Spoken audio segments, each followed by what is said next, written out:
New Year. Chapter 1.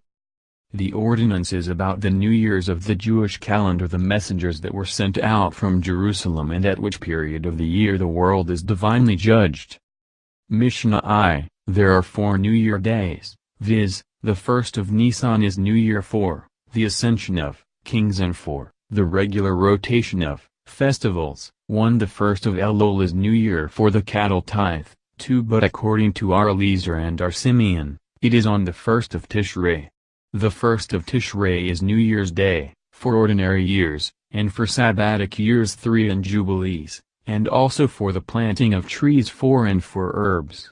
5. On the first day of Shebhat is the New Year for trees. 6. According to the school of Shammai, but the school of Hillel says it is on the 15th of the same month. 7. Gemara, for kings. Why is it necessary to appoint such a day? Let every king count the day of his ascension to the throne as the beginning of his year, said Arhista, on account of documents. So that in the case of mortgages, one may know which is the first and which is the second by means of p. 2. The year of the king's reign mentioned in the documents. The rabbis taught, a king who ascends the throne on the 29th of Adar must be considered to have reigned 1 year as soon as the first of Nissan comes, but if he ascends the throne on the first of Nissan he is not considered to have reigned 1 year until the first of Nissan of the following year. From this we infer, that only Nissan is the commencement of years for kings, or the civil new year, that even a fraction of a year is considered a year, and that if a king ascends the throne on the first of Nissan, he is not considered to have reigned 1 year until the next first of Nissan, although he may have been elected in Adar.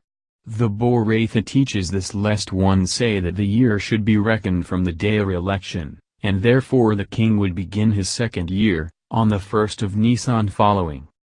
The rabbis taught, if a king die in Adar, and his successor ascend the throne in Adar, documents may be dated either the last year of the dead king or the first year of the new king.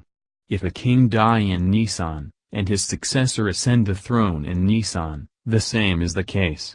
But if a king die in Adar, and his successor does not ascend the throne until Nissan, then the year ending with Adar should be referred to as the year of the dead king, and from Nissan it should be referred to as that of his successor. 1. Is this not self-evident? The case here mentioned refers to an instance where the new king was a son of the deceased, and, while ascending the throne in Nissan, had been elected in the month of Adar, and being the king's son, it might be assumed that he was king immediately after his election, and thus the following first of Nissan would inaugurate the second year of his reign. He comes to teach us that such is not the case.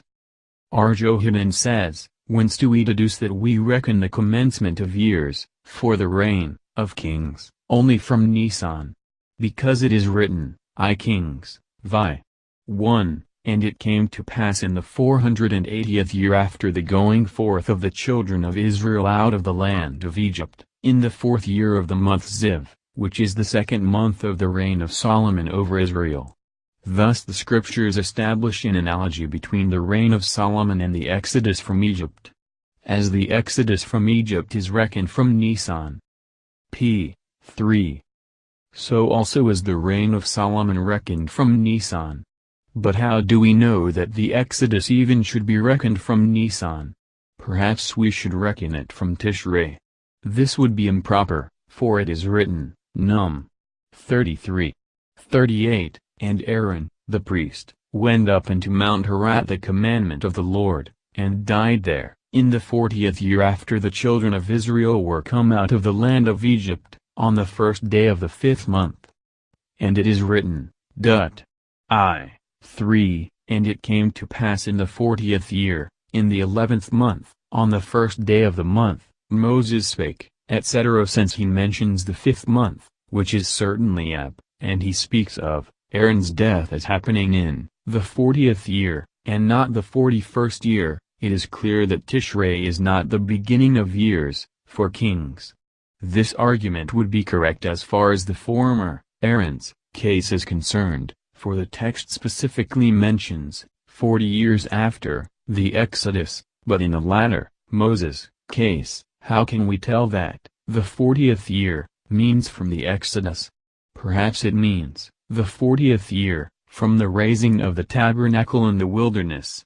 From the fact that our Papa stated further on that the 20th year is mentioned twice for the sake of a comparison by analogy, we must assume that the analogy of expression the 40th year, mentioned in connection with both Aaron and Moses, signifies also, one as in the former case it means 40 years from the time of the Exodus, so also in the latter case.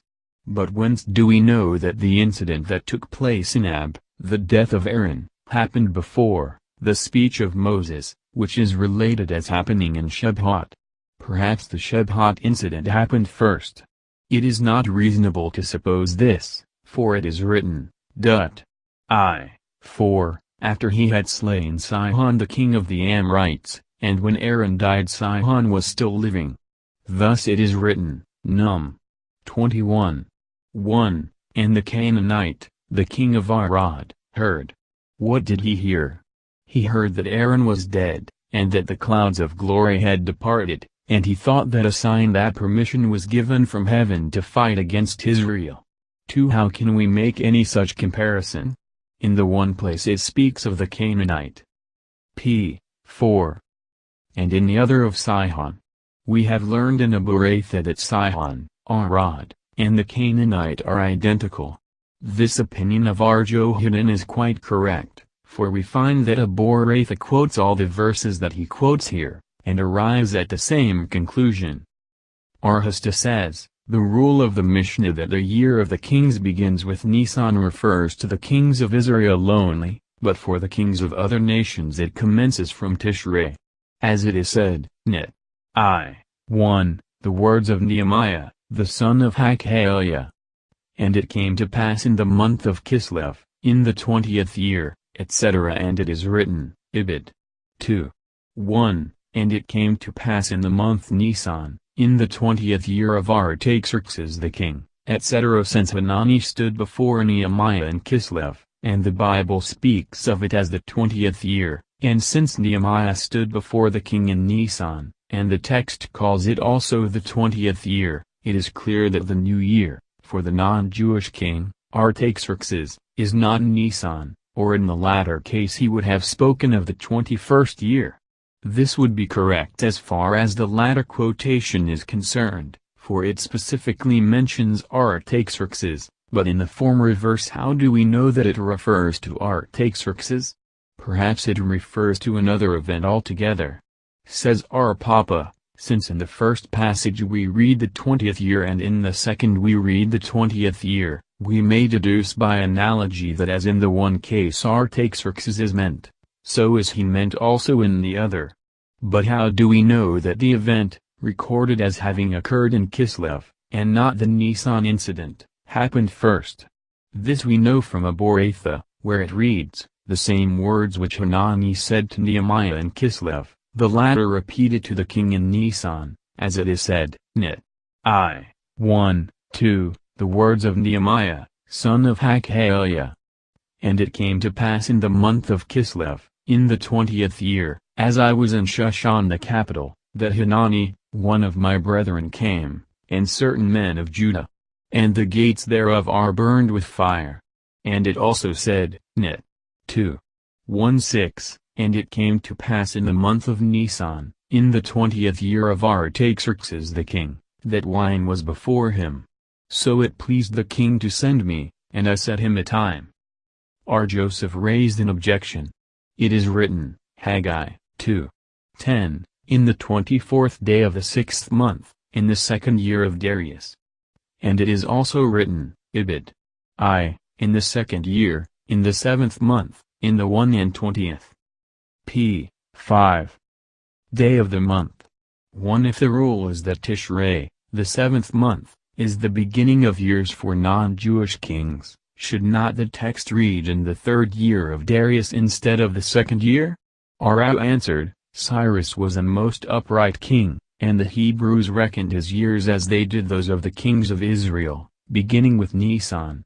R. Joseph opposed this.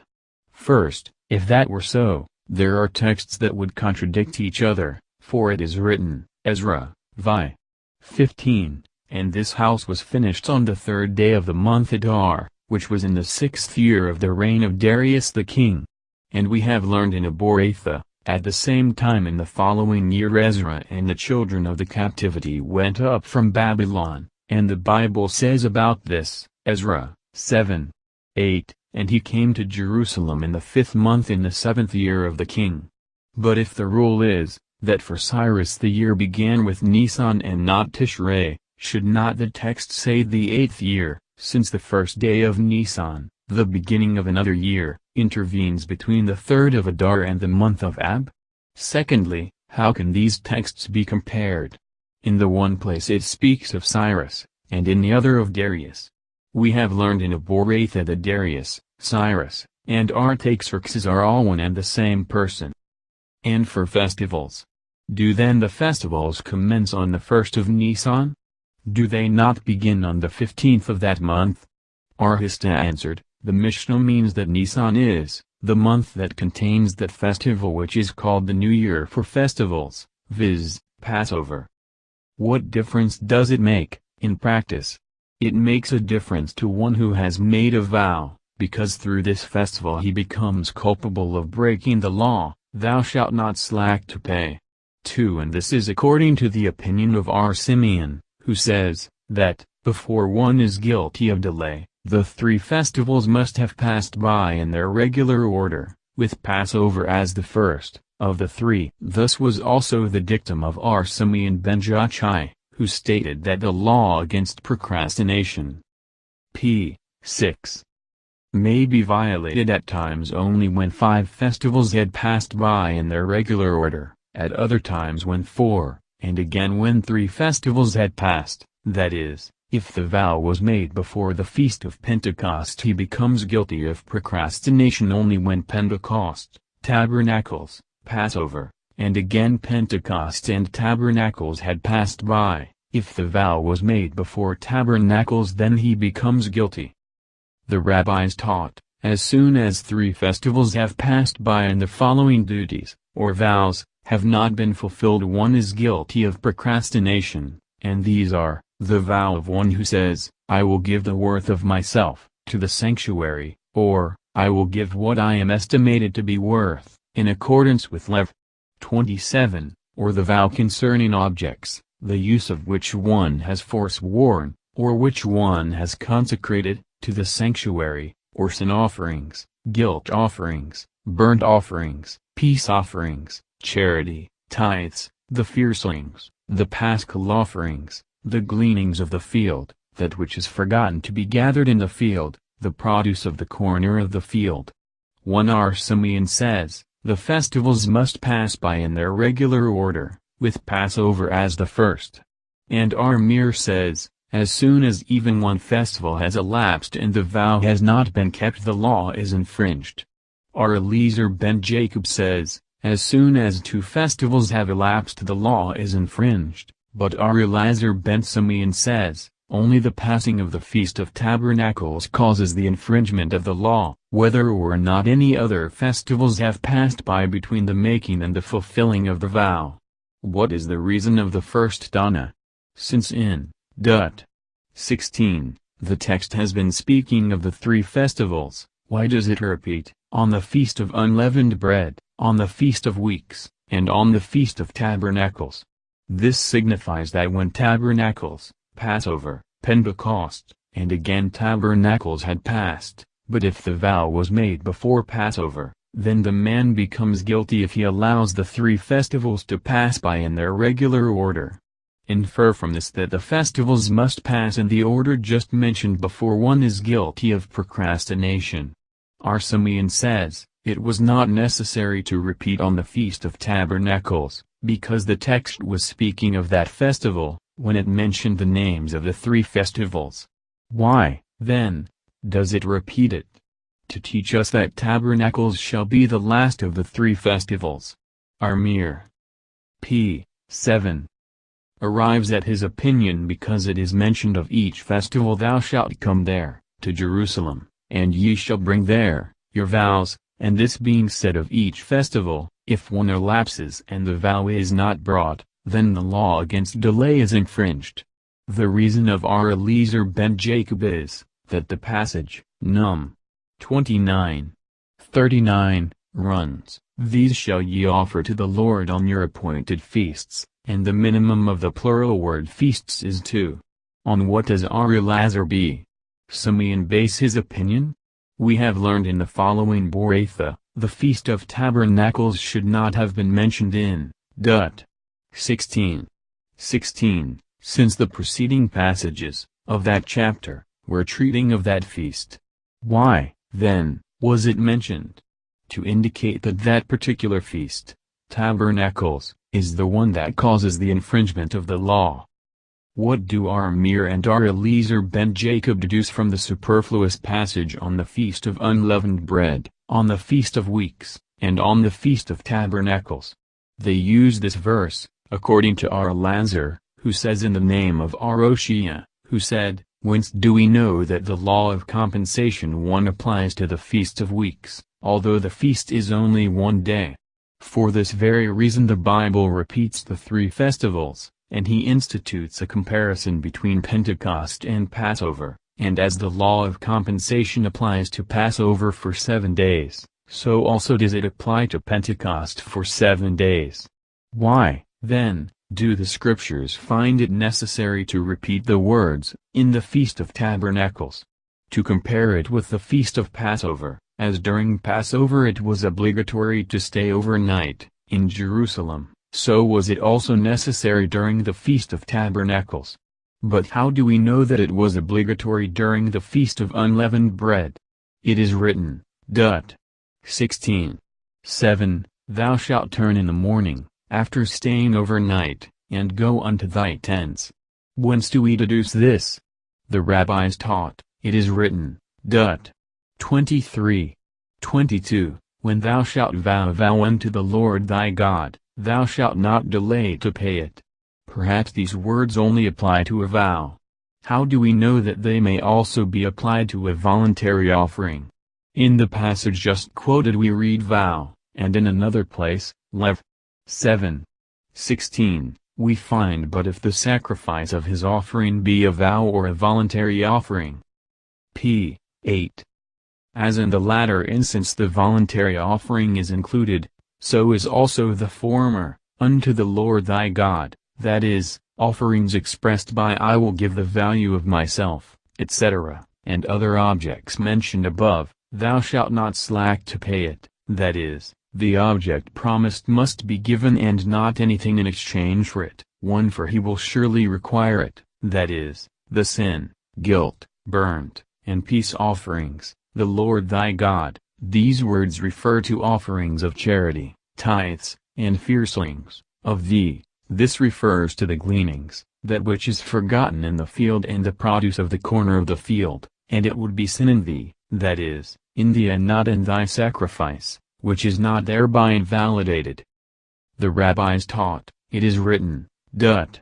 23:24, "What is gone out of thy lips." This refers to the positive commandments of the law, "thou shalt keep," refers to the negative commandments, and "perform," is a warning to the Beth Din, that they should enforce the laws, according as thou hast vowed, refers to vows, "to the Lord thy God," refers to sin, guilt, burnt, and peace offerings, "voluntarily," means just what it is, "which thou hast spoken," refers to the sanctified objects devoted to the temple for repairs, etc., "with thy mouth," refers to charity. Says Rabbi, one is culpable if he does not give forthwith that which he has vowed for charity. Why so? Because there are always poor people, needing immediate help. Is this not self-evident? One might suppose that, since the law prohibiting delay is found in connection with the duty of giving charity and also of bringing the various voluntary offerings, it would apply to both, and it would not be infringed until the 3 festivals had elapsed. He comes to teach us, that charity and sacrifices are different. In the latter case the infringement of the law depends on the festivals, but in the case of charity it must be given immediately, for the poor are always to be found. And Rabhu said again, As soon as 3 festivals have passed, and one has not brought his offering, he daily transgresses the law against delay. An objection was raised. As soon as a year, containing 3 festivals or not, has passed, he that does not bring his offering, be it a firstling or any of the holy offerings, transgresses daily the law against delay. It is quite possible that the 3 festivals may elapse and yet a year may not go by, that is, from Passover till Tabernacles is only p. 9. 7 months, but how can it happen that a year may pass and the 3 festivals should not occur, in that time? It may happen according to those who say, that the 3 festivals must elapse, in their regular order, but according to those who do not say, that the 3 festivals must go by, in their regular order, how can such a case occur? This would be correct according to Rabbi, who holds that the intercalary month 1 is not a part of the year, and it occurs in a leap year, when one consecrates anything, to the temple, after the feast of Passover, for when the end of the 2nd Adar has arrived, a year, of 12 months, has elapsed, yet the 3 festivals have not passed by in their regular order. But how can such a case occur according to the rabbis? It can happen as our Shemaiah teaches, Pentecost falls on the 5th, 6th, or 7th of Sivan. How is this possible? In a year when the months of Nissan and Iyar have 30 days each, Pentecost falls on the 5th of Sivan. When they each have 29 days, Pentecost falls on the 7th of Sivan, but when the one has 29 days and the other has 30 days, Pentecost falls on the 6th of Sivan. Arzara asked, how does the law against delay affect an heir? Shall we argue that the law says, 23. 22, when thou shalt vow, that is, the testator has vowed, but the heir has not vowed, consequently the law does not apply to him, or shall we infer from the passage, 12. 5, 6, and thither shalt thou come. And ye shall bring, that the heir, who is obliged to come, is also in duty bound to bring with him, the objects vowed by the testator. Come and hear. Arhiah taught, it is written in this connection, 23. 22, of thee, that is, from the one who vowed, and this excludes the heir. But did we not say above that these words refer to the gleanings, etc.? The text uses the word v'imach, of thee, which we can explain to mean both the successor and the gleanings, etc. that is, all that comes of thee. Arzara asked, how does the law against delay affect a woman? Shall I say that since she is not obligated to appear, in Jerusalem, the law does not apply to her? Or perhaps it is her duty to go there because she is included in the law to rejoice? Certainly, answered Abai, she is bound by this law because it is her duty to rejoice. p. 10. The schoolman asked, from when do we count the beginning of the year for a firstling? Answered Abai, from the moment it is born, but Arahabi. Jacob said, from the moment it is acceptable as an offering, that is, when it is 8 days old. Lev. 22. 27. They do not differ, for the former rabbi refers to an unblemished animal and the latter to one with a blemish. May, then, a blemished animal be eaten, on the day of its birth? Yes, if we are sure it was born after the full period of gestation. The rabbis taught, the first of Nissan is the new year for, arranging the, months, for, appointing, leap years, for giving the half shekels, and, some say, also for the rental of houses. Whence do we know, that it is the new year, for months? From the passage, X. 12. 2, where it is written, this month shall be unto you the beginning of months, it shall be the first month of the year to you. It is also written, 16. 1, observe the month of Aviv, early stage of ripening. In which month is grain in the early stage of ripening? I can say only Nissan, and the law calls it the first. Could I not say Adar, when the grain begins to shoot up? Nay, for the grain must be ripening during the major portion of the month, and in Adar it is not. Is it then written that the grain must be ripening the major portion of the month? Therefore, says Rabbina, the sages do not find the rule of calling Nissan the first month in the Pentateuch, but in the book of Esther, where it is clearly stated, Esther 3:7, in the first month, that is, the month Nissan. 4 leap years. Do we, then, count leap years from Nissan? Does not Aboraitha teach us that Adar only is the intercalary month? Answered R. Naaman B. Itzhak, the words 4 leap years mean here the termination of leap years, 1, and our Tana speaks of the beginning of the leap year and not the end. For giving the half shekels. Whence do we deduce this? Said Ar Yashia, in Num 28:14, this is the burnt offering of the new moon throughout the months of the year. The scriptures say proclaim it a new month, and also bring a sacrifice from the new products. We make a comparison between the words year used in this passage and in X 12:2. p. 11. Paragraph continues, it shall be the first month of the year to you, and deduce that they both refer to Nissan. R. J. Huda says in the name of Samuel, it is required that the congregational sacrifices one brought on the first of Nissan should be purchased with the shekels collected for the new year, but if the sacrifice was bought with the funds obtained from the former year's funds, it is acceptable, yet the law was but imperfectly complied with. We have also learned the same in Aboraitha with the addition that, if an individual offers from his own property, proper objects for the congregational sacrifices, they are acceptable, but he must first present them to the congregation. Is this not self-evident? Nay, it may be feared that one will not give them to the congregation with a free will, and this, he teaches us, is not worthy of consideration.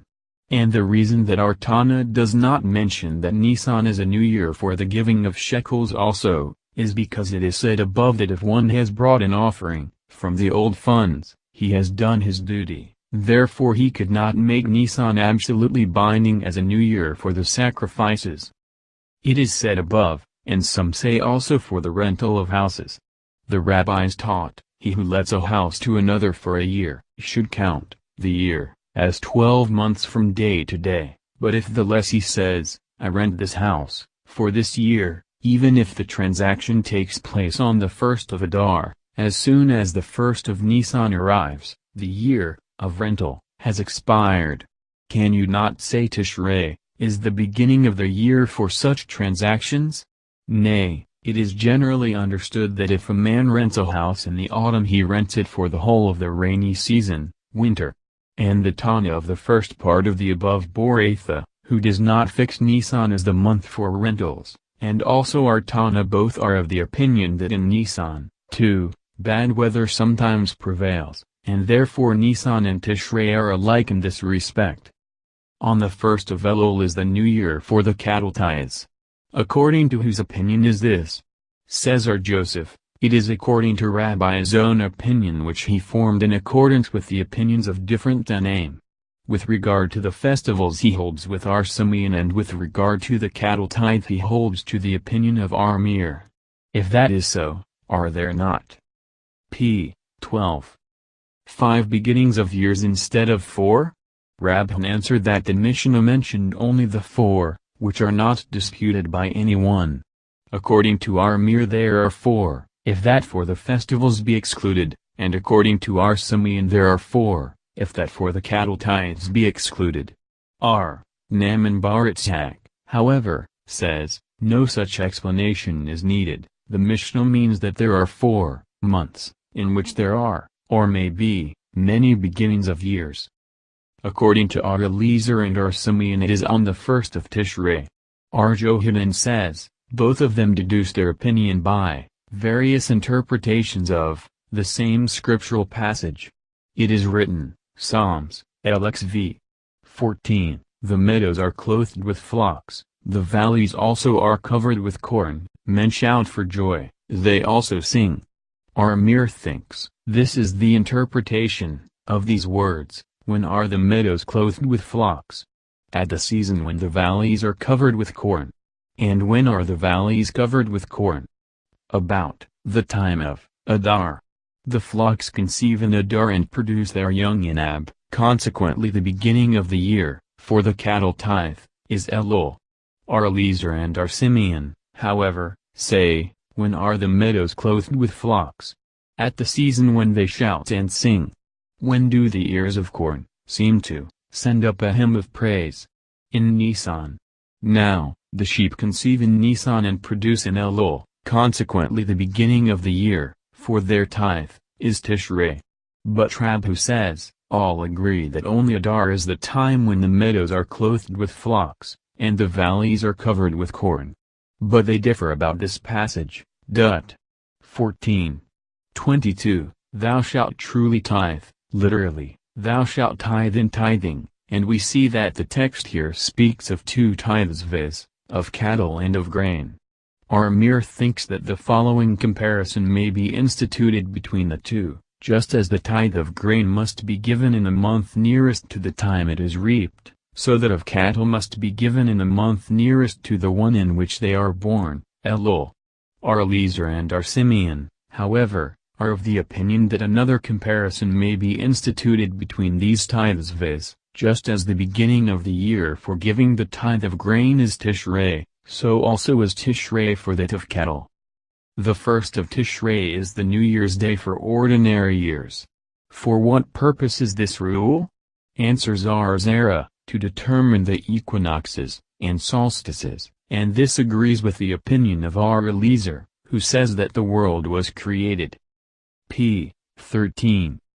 In Tishrei, but our Naaman says, it is the new year, for divine judgment, as it is written. 11:12 From the beginning of the year till the end of the year, that is, at the beginning of the year it is determined what shall be at the end of the year.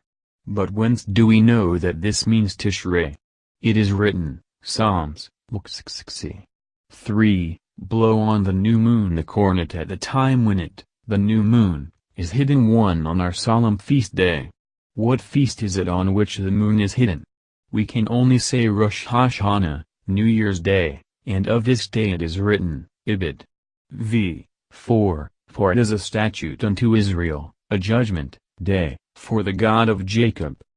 The rabbis taught, it is a statute unto Israel, whence we infer that the heavenly court of judgment does not enter into judgment until the Beth Din on earth proclaims the new moon. Another Boraitha states, it is written, it is a statute unto Israel. From this it appears that, New Year's Day is a day of judgment, only for Israel. Whence do we know it is so also for other nations?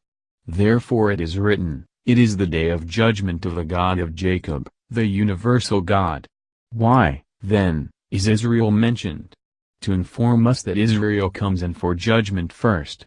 This is in accordance with the saying of our HASHANA, if a king and a congregation have a lawsuit, the king enters first, as it is said, I Kings, 8:59, the cause of his servant, King Solomon, and the cause of his people. Why so? Because it is not customary to let a king wait outside. For the computation of Sabbatic years. On what scriptural passage is this based? On Lev. 25:4, which reads, But in the 7th year there shall be a Sabbath of rest unto the land, and he deduces, that it means Tishrei, by analogy from the word year in this passage and in the following, from the beginning of the year. 11:12, which surely refers to Tishrei. And Jubilees. Do, then, Jubilees begin on the 1st of Tishrei? Do they not begin on the 10th, as it is written, Lev. 25:9, On the day of atonement shall ye make the cornet sound throughout all your land? Our Mishnah is in accordance with our Ishmael the son of our Johanan ben Berekah of the following Boraitha, it is written, Lev. 25:10, Ye shall sanctify the year, the 50th year. Why was it necessary to repeat the word year? Because in the same connection it p. 14 is said, Ibid. 9, On the day of atonement shall ye make the cornet sound, and one might suppose that the Jubilee is sanctified only from the Day of Atonement, and not before. Therefore the word year is repeated to teach us that by the words ye shall sanctify the 50th year is meant, that from the very beginning of the year the Jubilee commences to be consecrated. From this R. Ishmael the son of R. Johanan b. Barakah says, from New Year's Day until the Day of Atonement slaves were not walled to return to their own homes, neither did they serve their masters, but they ate and drank and rejoiced with the crown of freedom on their heads. As soon as the Day of Atonement arrived, the Beth Din ordered the cornet to be blown and the slaves returned to their own homes, and estates reverted to their original owners. We have learned in another Boratha, it is a Jubilee, Jubilee. What is meant by these superfluous words? Since it is said, Lev. 25:10, and ye shall sanctify the 50th year, one might think that, as at the beginning of the year the Jubilee commences to be sanctified, the sanctification should be extended to the Day of Atonement, after the end of the year, and be not surprised at such a teaching, since it is customary to add from the non-sanctified to the sanctified. Hence the necessity of the words in the passage, next to that quoted above, Lev. 25:11, a Jubilee shall that 50th year be unto you, that is, the 50th year shall be hallowed, and not the 51st, but the rabbis, whence do they derive the regulation that the 51st year is not sanctified?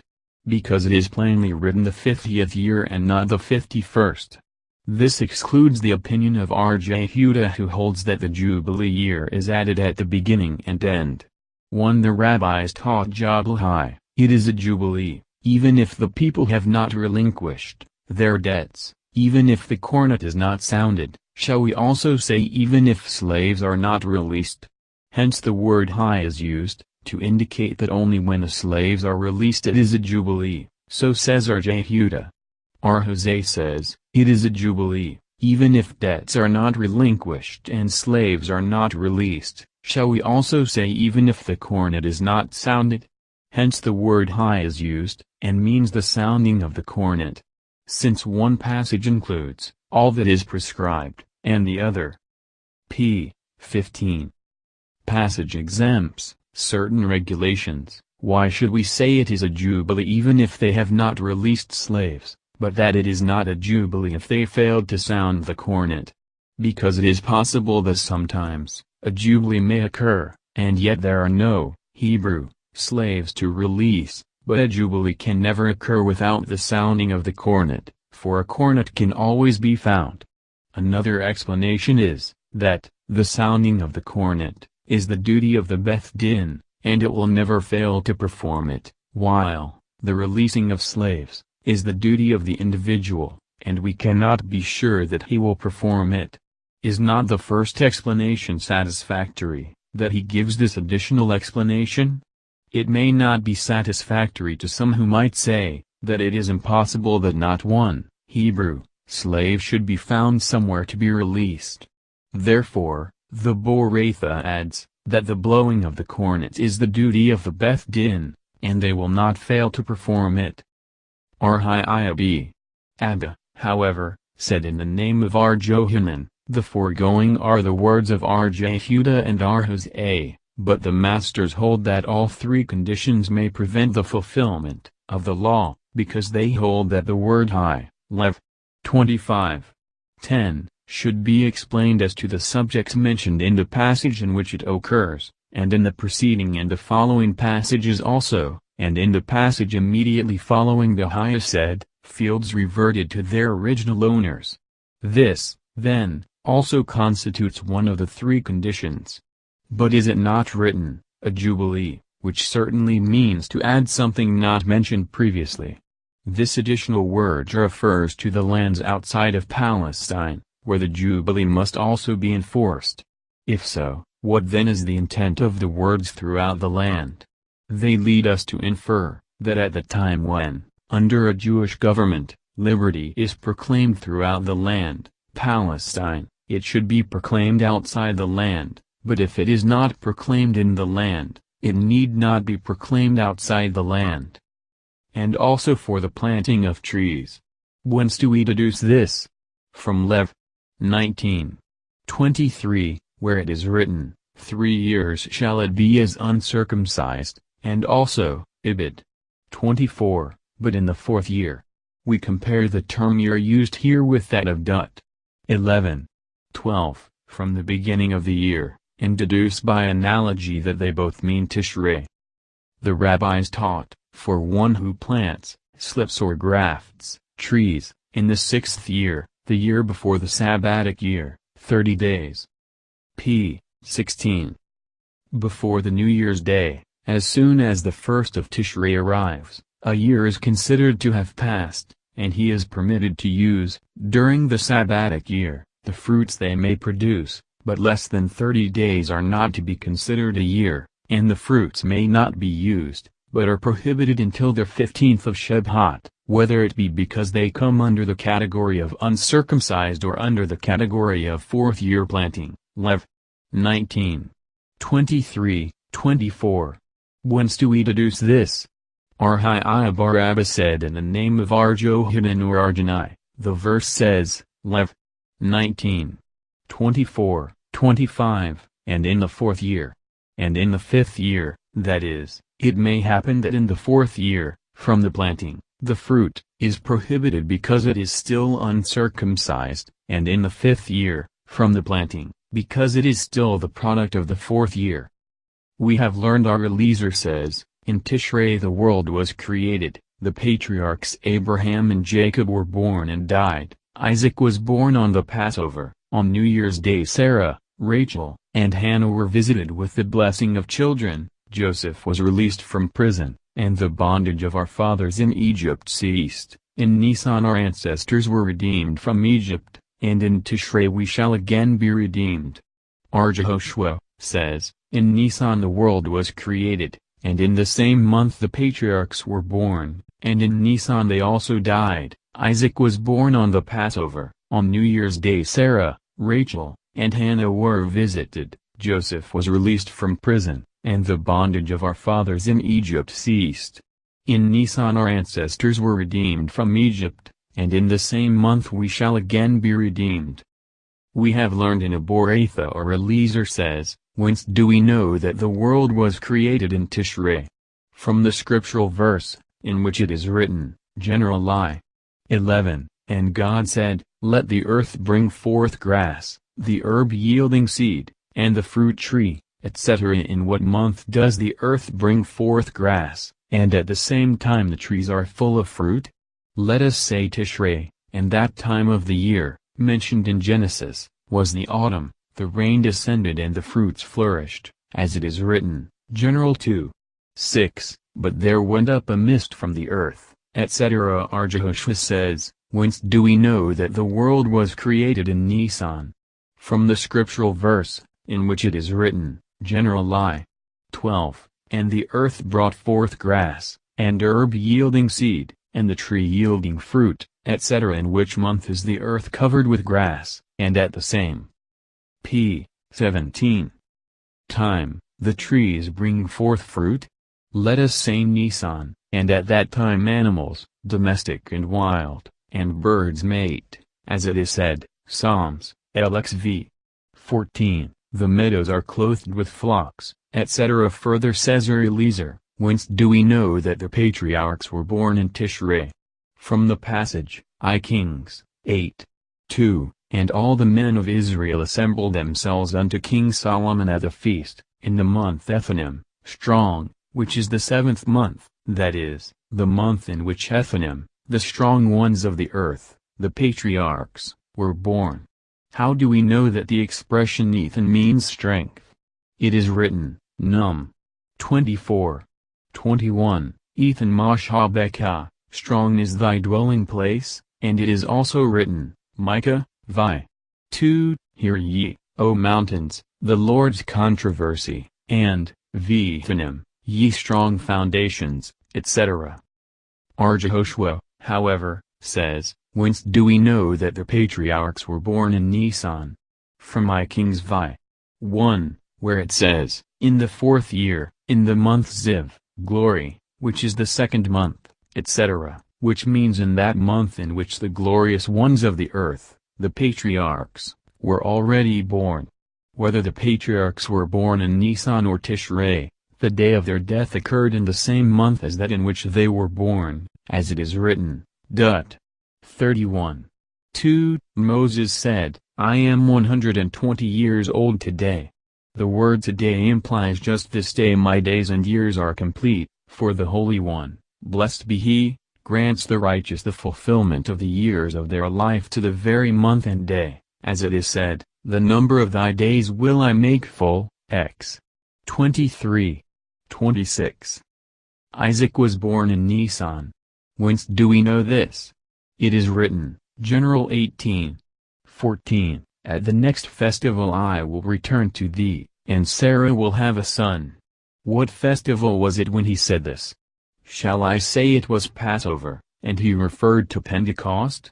That cannot be, for what woman bears children after 50 days gestation? If I say it was Pentecost, and he referred to Tishrei, a similar objection might be raised, for who bears children after 5 months gestation? If I say it was Tabernacles, and he referred to Passover, a similar objection may be made, for who bears children in the 6th month of gestation? This last objection could be answered according to the following Boratha. We have learnt that that year was a leap year, and Mars Utra says that although a child born after 9 months gestation is never born during the month, but p. 18. Only at the end of the required time, still a 7-month child can be born before the 7th month is complete, as it is said, Sam.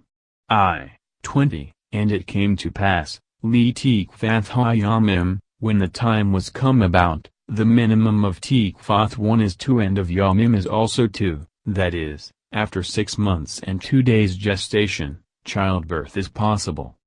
Whence do we know that Sarah, Rachel, and Hannah were visited on New Year's Day? Says Lazar, by comparing the expression visit that occurs in one passage with the word visit that occurs in another passage, and also by treating the expression remember in the same way. It is written concerning Rachel, General 30. 32, and God remembered Rachel, and of Hannah it is written, Sam. 19, and God remembered her. He institutes an analogy between the words remember used in these passages and in connection with New Year's Day, which is called, Lev. 23. 24, a Sabbath, a memorial, literally, a remembrance, of blowing of cornets. It is also written concerning Hannah, Sam. 2. 21, and the Lord visited Hannah, and of Sarah it is written, General 21. 1. And the Lord visited Sarah, and by analogy all these events took place on the same day, New Year's Day. Whence do we know that Joseph was released from prison on New Year's Day? From Psalm 6, in verses 4, 5, it is written, Blow on the new moon the cornet at the appointed time on the day of our feast, for this is a statute for Israel. In verse 5 of the same psalm it is written, As a testimony in Joseph did he ordain it, when he went out over the land of Egypt. On New Year's Day the bondage of our fathers in Egypt ceased. Whence do we know this? It is written, X. Vi. 6, I will bring you out from under the burdens of the Egyptians, and it is written in Psalms, 6, I removed his shoulder from the burden, that is, I relieved Israel from the burden of Egypt on the day spoken of in the psalm, viz., New Year's Day. In Nissan they were redeemed, as previously proven. In Tishrei we shall again be redeemed. This he deduces by analogy from the word cornet found in the following passages. In Psalm 4, it is stated, Blow the cornet on the new moon, that is, on New Year's Day, and in Isa. 27. 13, it is written, And on that day the great cornet shall be. P. 19. Blown, and as it means New Year's Day in the one place, so does it also in the other. Arjahusha says, In Nissan they were redeemed, and in that month we shall be redeemed again. Whence do we know this? From X. 12. 42, which says, "It is a night of special observance, that is, a night specially appointed since the earliest times for the final redemption of Israel." The rabbis taught, the Jewish sages calculate the time of the flood according to our Eliezer, and the solstices according to our Jehoshua, but the sages of other nations calculate the time of the flood also as our Jehoshua does. And for herbs, to this Aboratha adds tithes and vows. Let us see. What does he mean by herbs? The tithe of herbs. But are not these included with other tithes? Nay, for the tithe of herbs is a rabbinical institution, while the others are biblical. If so, should he not teach the biblical commandment first? This is no question, because it was pleasing to him to have discovered that, although the tithe of herbs is only a rabbinical institution, yet it should have a special new year to prevent the confusion of tithes from year to year. He, therefore, gives it precedence. And the Tana of our Mishnah teaches us the rabbinical institution, viz., the new year for herbs, leaving us to infer that if that must be observed, so much the more must the biblical law be followed. The rabbis taught, if one gathers herbs on the eve of New Year's Day before sunset, and gathers others after sunset, he must not give the heave offering or the tithe from the one for the other, for it is prohibited to give the heave offering or tithe from the product of the past year for that of the present, or vice versa. If the second year from the last Sabbatic year was just ending and the third year was just beginning, then for the second year he must give the first and second tithes, and for the third year he must give the first and the poor tithes. Whence do we deduce that, in the third year no second tithe was to be p. 20. given? Our Jehoshua ben Levi says, in Dut. 26:12, it is written, "When thou hast made an end of the tithe of produce in the third year, which is the year of the tithing, that is, the year in which only one tithe is to be given." What is to be understood by one tithe? The first and poor tithes, and the second tithe shall be omitted. But perhaps it is not so, that the first and poor tithe are one tithe, but that the first tithe shall be also omitted. This cannot be so, for we read, Num. 18:26, "The tithe which I have given you from them, for your inheritance," etc. From this we see that, the Scripture compares this tithe to an inheritance, and as an inheritance is the perpetual property of the heir, so also is the first tithe an uninterrupted gift for the Levite. And for vows, the rabbis taught, whoso vows to derive no benefit from his neighbor for a year, must reckon, for the year, 12 months, from day to day. But if he said for this year, if he made the vow even on the 29th of Elul, as soon as the 1st of Tishrei comes, that year is complete, for he vowed to afflict himself, and that purpose, even in so brief a period, has been fulfilled. But perhaps we should say Nissan should be regarded as the new year in such a case? Nay, in the matter of vows we follow the common practice among men, who generally regard Tishrei as the new year. We have learned, Masrathai, 3, we reckon the year for giving the tithe, for carob as soon as it begins to grow, for grain and olives as soon as they are 1/3 ripe. What is meant by as soon as it begins to grow? When it blossoms. Whence do we know that we reckon the tithe on grain and olives when they are 1/3 ripe? Said Arsi in the name of our Johanan, and the same was said in the name of our Hosea of Galilee. It is written, Dut. 31:10, at the end of every 7 years, in the solemnity of the year of release, in the Feast of Tabernacles. What has the year of release to do with tabernacles? It is already the 8th year, because the Bible says at the end of every 7 years? It is only to tell us that all grain which was 1/3 ripe before New Year's Day must be regarded even in the 8th year as the product of the Sabbatic year. And for this we find support in the following Boratha, our Jonathan B. Joseph says, it is written, Lev. 25:21, and it shall bring forth fruit for 3, lishlosh, years. Do not read lishlosh for 3, but in this case read lishlosh for 1/3, that is, It is considered produce when it is a third ripe. But this p. 21 verse is required for its own particular purpose. There is another verse, Ibid. 22, and when ye sow in the 8th year, then shall ye eat of the old harvest, until the 9th year, until its harvest come in, shall ye eat of the old store. We have learned in a Mishnah, Shebeth 2:7, rice, millet, poppies, and lentils which have taken root before New Year's Day come under the category of tithes for the past year, and therefore one is permitted to use them during the Sabbatic year, but if they have not taken root, one is forbidden to use them during the Sabbatic year, and they come under the category of tithes of the following year. Says Rabbi, let us see. The rabbis say that the year, for giving tithes, begins as follows: for a tree from the time they blossom, for grain and olives when they are 1/3 ripe, and for herbs when they are gathered.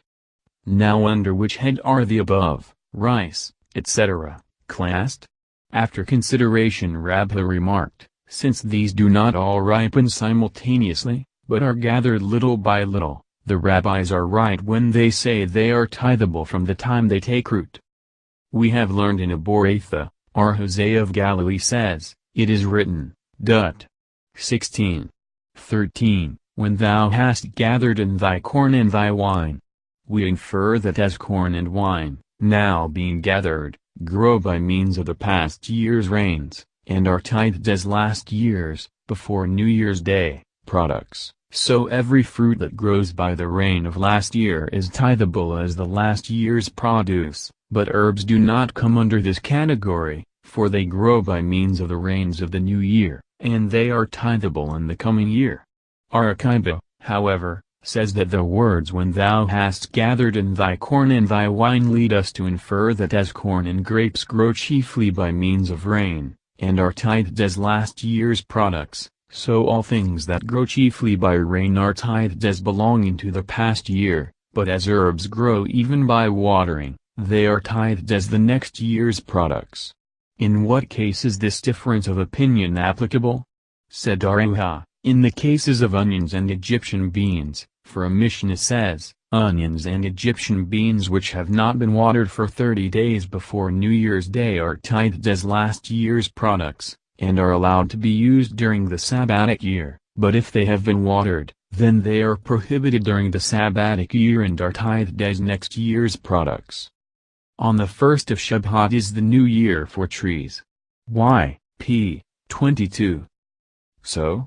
Said Lazar, in the name of Rosh, because at that date the greater part of the earlier rains have fallen, although the greater part of the Tikva is yet to come. The rabbis taught, it once happened that Archiba picked the fruit of a citron tree on the 1st of Shabbat, and gave 2 tithes of them, one according to the school of Shammai and one in accordance with the school of Hillel. Says Hosea b. Jehuda, nay, Akiba did not do this because of the school of Shammai or the school of Hillel, but because Gamaliel 1 and Eliezer were accustomed to do so. Did he not follow the practice of Beth Shammai because it was the 1st of Shabbat? Said Hanina, and some say Hananiah, the case here cited was one of a citron tree, the fruit of which was formed before the 15th of last Shabbat, and he should have given the tithe of it even before the present 1st of Shabbat, but the case happened to be as cited. But Rabbeinu said, put the foregoing together and read the words of Hosea, as follows, it did not happen on the 1st of Shabbat, but on the 15th, and he did not follow the regulations of the school of Hillel or the school of Shammai, but the custom of Gamaliel and Eliezer. Rabbi Barhuna said, although Gamaliel holds that a citron tree is tithable from the time it is picked, as is the case with herbs, nevertheless the new year for tithing it is in Shabbat. Johanan asked Arjunai, when is the beginning of a year for the tithe on citrons? And he said, Shabbat. Dost thou mean, said he, the month Shabbat is fixed by the lunar year or by the solar year, from the winter solstice? By the lunar year, he replied. Rabbi asked Naaman, According to another version, Arjohanan asked Arjuna, "How is it in leap years, when there are 13 lunar months?" And he said, "Shebhat, as in the majority of years." It was taught, Arjohanan and Reshlakish both say that a citron that has grown in the 6th year and is unpicked at the entrance of the Sabbatic year is always considered the product of the 6th year.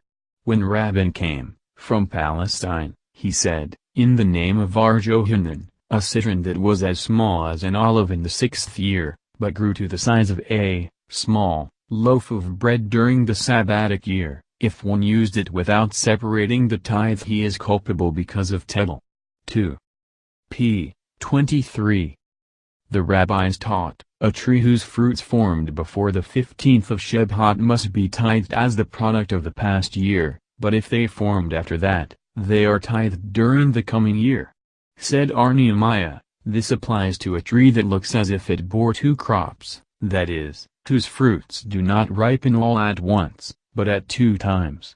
But in the case of a tree that produces but 1 crop, as, for example, the palm, olive, or carob, although their fruits may have formed before the 15th of Shebhat, they are tithed as the products of the coming year. Arjohanan remarked that in the case of the carob people follow the opinion of Nehemiah. Reshlakish objected to Arjohanan, since white figs take 3 years to grow fully ripe, must not the 2nd year after the Sabbatic year be regarded as the Sabbatic year for them?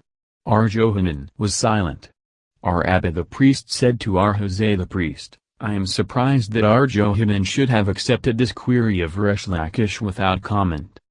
Mishnah, at 4 periods in each year the world is judged, on Passover, in respect to the growth of grain, on Pentecost, in respect to the fruit of trees, on New Year's Day all human beings pass before him, God, as sheep before a shepherd, as it is written, Psalms 30:9, He who hath fashioned all their hearts understandeth all their works. 1 And on tabernacles judgment is given in regard to water, rain.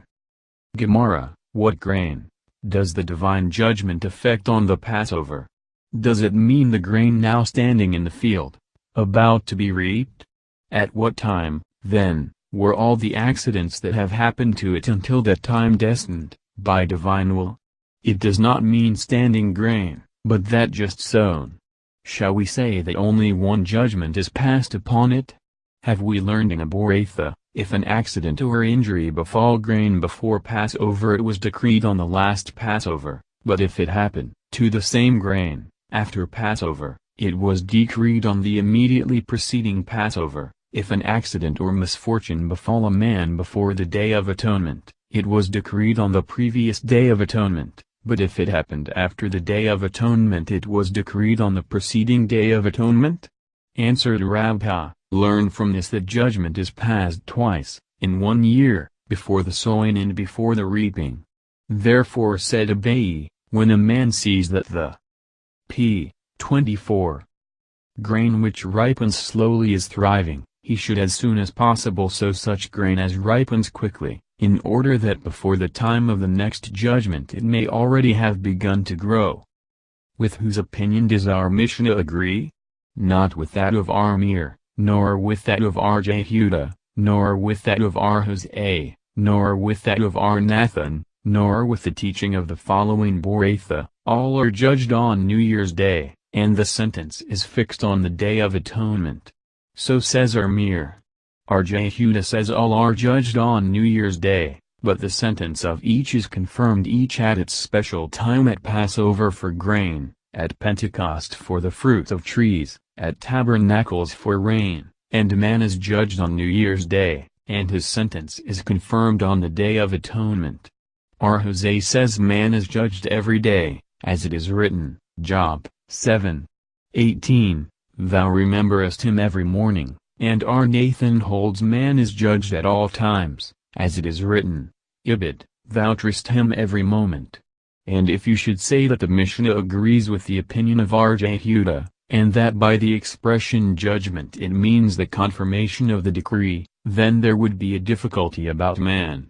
Said Rabba, The Tana of our Mishnah is in accordance with the school of our Ishmael of the following Boratha, at 4 periods as the world judged, at Passover, in respect to grain, on Pentecost, in regard to the fruit of trees, on tabernacles, in respect to rain, and on New Year's Day man is judged, but the sentence passed upon him is confirmed on the Day of Atonement, and our Mishnah speaks of the opening of judgment only, and not the final verdict. Arhista asked, why does not our Hosea quote the same passage as our Nathan in support of his opinion? Because trying is not judging. But does not remembering also convey the same idea? Therefore said Arhista, our Hosea bases his opinion on another passage, viz. I Kings 8:59, that God may maintain the cause of his servant and the cause of his people Israel every day. Said R. Joseph, according to whom do we pray nowadays for the sick and for faint, scholars, every day? According to our Hosea, who maintains that man is judged every day. We have learned in a Boratha, our Jehuda taught in the name of Arakab. Why does the Torah command, Lev. 23:10, a sheaf of the first fruits to be brought on the Passover? Because Passover is the period of judgment in respect to grain, and the Holy One, blessed be he, said, offer before me the p. 25. First sheaf of produce on Passover, so that the standing grain may be blessed unto you. And why the 2 loaves, Lev. 23:17, on the Pentecost? Because that is the time when judgment is passed on the fruit of trees, and the Holy One, blessed be he, said, bring before me 2 loaves on the Pentecost, so that I may bless the fruits of the tree. Why was the ceremony of the outpouring of water, on the altar, performed on the Feast of Tabernacles? Because he said, perform the rite of the outpouring of waters, that the rain shall fall in due season. And he also said, recite before me on New Year's Day the Malkiath, Zikronoth, and Shaproth, 1 the Malkiath, that you proclaim me king, the Zikronoth, that your remembrance for good may come before me. And how shall this be done? By the sounding of the cornet. Araz said, why is the cornet made a ram's horn? The Holy One, blessed be he, said, sound before me on a cornet made of a ram's horn, that I may remember, for your sake, the offering of Isaac, the son of Abraham, Vide General 22:13, and I shall consider even you as worthy, as if ye had shown an equal readiness to sacrifice yourselves to me. Aritzhak said, a man is judged only according to his deeds at the time of sentence, as it is written, General 21:17, God heard the voice of the lad, as he then was, and the same rabbi also remarked, 3 circumstances cause a man to remember his sins, viz., when he passes by an insecure wall, when he thinks deeply of the significance of his prayer, and when he invokes divine judgment on his neighbor, for our Abban says, whoso calls down divine judgment on his neighbor is punished first, as we find in the case of Sarah, who said, General 16:5, to Abraham, I suffer wrong through thee, may the Lord judge between me and thee. And shortly after we read, that she died, and Abraham came to mourn for Sarah and to weep for her, General 23:2. Naturally this only applies to cases where appeal could have been made to a civil court, and the invocation of divine judgment was not necessary. 2. Aritzhak. p. 26. Preached, 4 things averred the evil decree passed, by God, on man viz., charity, prayer, change of name, and improvement. Charity, as it is written, Prov. X. 2, charity delivereth from death. Prayer, in accordance with, Psalms, Kvi. 19, they cry unto the Lord when they are in distress, and he saveth them out of their afflictions. Change of name, as it is written, General 17:15, as for Sarai, thy wife, thou shalt not call her name Sarai, but Sarah shall her name be, and the text continues by saying, Ibid. 16, then will I bless her, and give thee a son also of her. Improvement, we deduce from Jonah 3:10, and God saw their works that they had turned from their evil ways, and immediately adds, and God bethought himself of the evil he had said he would do unto them, and he did it not. Some add to these 4 a 5th, change of location, as it is written, General 12:1 and 2, and God said to Abraham, Get thee out from thy land, and afterwards, I will make of thee a great nation. R. Cruspedi said in the name of R. Johanan, 3 books are opened on New Year's Day, one for the utterly wicked, one for the wholly good, and one for the average class of people. The wholly righteous are at once inscribed, and life is decreed for them, the entirely wicked are at once inscribed, and destruction destined for them. The average class are held in the balance from New Year's Day till the Day of Atonement. If they prove themselves worthy they are inscribed for life, if not they are inscribed for destruction. Said R. Abin, whence this teaching? From the passage, Psalms, Luke 6:29, Let them be blotted out of the book of the living, and they shall not be written down with the righteous. We have learned in Aboratha, the school of Shammai said, there are 3 divisions of mankind at the resurrection, the wholly righteous, the utterly wicked, and the average class. The wholly righteous are at once inscribed, and life is decreed for them, the utterly wicked are at once inscribed, and destined for Gehenna, as we read, Dan 12:2, and many of them that sleep in the dust shall awake, some to everlasting life, and some to shame and everlasting contempt. The 3rd class, the men between the former 2, descend to Gehenna, but they weep and come up again, in accordance with the passage, Zech 13:9, and I will bring the 3rd part through the fire, and I will refine them as silver is refined, and will try them as gold is tried, and he shall call on my name, and I will answer him. P. 27. Paragraph continues, concerning this last class of men Hannah says, I Sam 2:6, The Lord causeth to die and maketh alive, he bringeth down to the grave and bringeth up again. The school of Hillel says, the merciful one inclines, the scale of justice, to the side of mercy, and of this 3rd class of men David says, Psalms, XV 1, It is lovely to me that the Lord heareth my voice. In fact, David applies to them the psalm mentioned down to the words, Thou hast delivered my soul from death, Ibid. 8. Transgressors of Jewish birth and also of non-Jewish birth, who sin with their body descend to Gehenna, and are judged there for 12 months, after that time their bodies are destroyed and burned, and the winds scatter their ashes under the soles of the feet of the righteous, as we read, Mal 3:23, And ye shall tread down the wicked, for they shall be as ashes under the soles of your feet. But as for minim, informers and disbelievers, who deny the Torah, or resurrection, or separate themselves from the congregation, or who inspire their fellowmen with dread of them, or who sin and cause others to sin, as did Jeroboam the son of Nebat and his followers, they all descend to Gehenna, and are judged there from generation to generation, as it is said, Isa.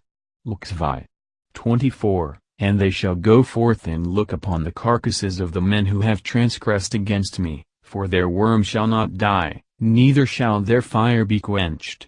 Even when Gehenna will be destroyed, they will not be consumed, as it is written, Psalms, Zlix 15, And their forms wasteth away in the netherworld, which the sages comment upon to mean that their forms shall endure even when the grave is no more.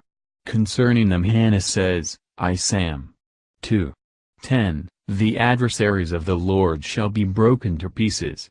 Aritzak B. Abin says, Their faces are black like the sides of a cauldron, while Rabbah remarked, Those who are now the handsomest of the people of Mezah will yet be called the children of Gehenna. What is meant by Jews who transgress with their body? Says Rab, the carcapha, frontal bone, on which the phylacteries are not placed. 1 And who are meant by non-Jews who? P. 28. Transgress with the body? Those guilty of the sin, of adultery. Who are those who inspire their fellowmen with dread of them? A leader of a community who causes the people to fear him overmuch without furthering thereby a high purpose. R.J. said in the name of Rab, no such leader will ever have a learned son, as it is said, Job 37:24. Men do therefore fear him, he will never see, in his family, any wise of heart. The school of Hillel said above, he who is full of compassion will incline the scale of justice to the side of mercy. How does he do it? Answered Eliezer, he presses on, the side containing our virtues, as it is said, Micah 7:19. He will turn again, he will have compassion upon us, he will suppress our iniquities. Hosea says, he lifts off the sins, as it is said, Ibid 18, he pardoneth iniquity and forgiveth transgression. And it was taught in the school of Ishmael that this means that he removes each first sin, so that there is no second, and this is the correct interpretation. But, Rabbi remarked, the sin itself is not blotted out, so that if one be found in later times with more sins than virtues, the sin not blotted out will be added to the later ones. Whoso treats with indulgence one who has wronged him, forms an exception to this rule, for he will have all his sins forgiven, as it is said, Micah 7:8, he pardoneth iniquity and forgiveth transgression. From whom does he remove iniquity? From him who forgiveth transgression, committed against him by his neighbor. Arhuna ben Arjehoshua fell sick, and Papa went to visit him. The latter saw that the end was near, and said to those present, make ready his provisions, shrouds. Finally he recovered, and Papa was ashamed to see him. Why did you think him so sick? Said they. He was so, indeed, he replied, but the Holy One, blessed be he, said that since he was always indulgent with every one, he shall be forgiven, as it is written, he pardoneth iniquity and forgiveth transgression. From whom doth he remove iniquity? From him who forgiveth transgression. Atta son of Hanina said, the phrase of the remnant of his inheritance, Micah 7:18, is like unto a fat tail of an Arabian sheep, with a thorn through it, that will stick those that lay hold of it, for he forgives the remnant of his inheritance, and not all his inheritance. What is meant by p. 29? Remnant? Only those who deport themselves like a remnant, that is, modestly. Arhuna points out a contradiction in these passages. It is written, Psalms, CXLV 171, the Lord is just in all his ways, and in the same passage, and pious in all his works. It means, in the beginning he is only just, but in the end he is pious. When he finds that strict justice is too severe on mankind, he tempers justice with piety or mercy. Lazar also points out a contradiction. It is written, Psalms, Luxii 12, unto thee, O Lord, belongeth mercy, and again, thou renderest to every man according to his work. This can be explained as the above, in the beginning he rewards every man according to his works, but in the end he is merciful. Alpha points out a similar contradiction in X 34:6, where it is written abundant in goodness and truth, and gives a similar explanation. It is written, X 34:6, and the Lord passed by before him and proclaimed. Johanan said, had this passage not been written, it would have been impossible to have said it, for it teaches us that the Holy One, blessed be he, wrapped himself, as does a minister who recites the prayers for a congregation, and pointing out to Moses the regular order of prayer, said to him, whenever Israel sins, let him pray to me, after this manner, and I shall pardon him. The Lord, these words mean, I am the same God before a man sins as I am after he sins and does repentance. God, merciful and gracious. R.J. said, concerning these words, the covenant made through the 13 attributes, X 34, will never be made void, as it is said, Ibid 10, behold I make a covenant. R. Johanan said, great is repentance, for it averts the evil decreed against a man, as it is written, Isa. Vi. 10, obdurate will remain the heart of this people. Nor hear with their ears, nor understand with their hearts, so that they repent and be healed. Our Papa asked Obey, do not these last words, perhaps, mean before the evil decree has been pronounced? It is written, he replied, be healed. What is that which requires healing? I can only say that against which judgment has been pronounced. An objection was raised from the following Boratha: he who repents between New Year's Day and the Day of Atonement is forgiven, but if he does not repent, even though he offered the choicest sacrifice, he is not pardoned. This presents no difficulty. In the one case it refers to p. 30. The sins of an individual, and in the other two, those of a community. Another objection was raised. Come and hear. It is written, Psalms, Kvi. 23:28, they that go down to the sea in ships, that do business in great waters, these see the works of the Lord. For he commandeth, and raiseth the stormy wind, which lifteth up the waves thereof, they reel to and fro, and stagger like a drunken man. Then they cry unto the Lord in their trouble, and he bringeth them out of their afflictions. Oh, that men would praise the Lord for his goodness, etc. Signs are given, such as the words but and only in the Scriptures, which intimate limiting qualifications, to indicate that if they cried before the decree was pronounced, only then would they be answered, but if after, they are not answered. Would not this be a contradiction to the words to those of a community? Nay, for those on a ship are not a community, but are considered as individuals. Come and hear. The proselyte Beluria, a woman, asked our Gamaliel, concerning the following apparent contradiction: it is written in your law, Dut. 17, the Lord who regardeth not persons, literally, who lifteth not up countenances, and it is also written, Num. Vi. 26, may the Lord lift up his countenance. R.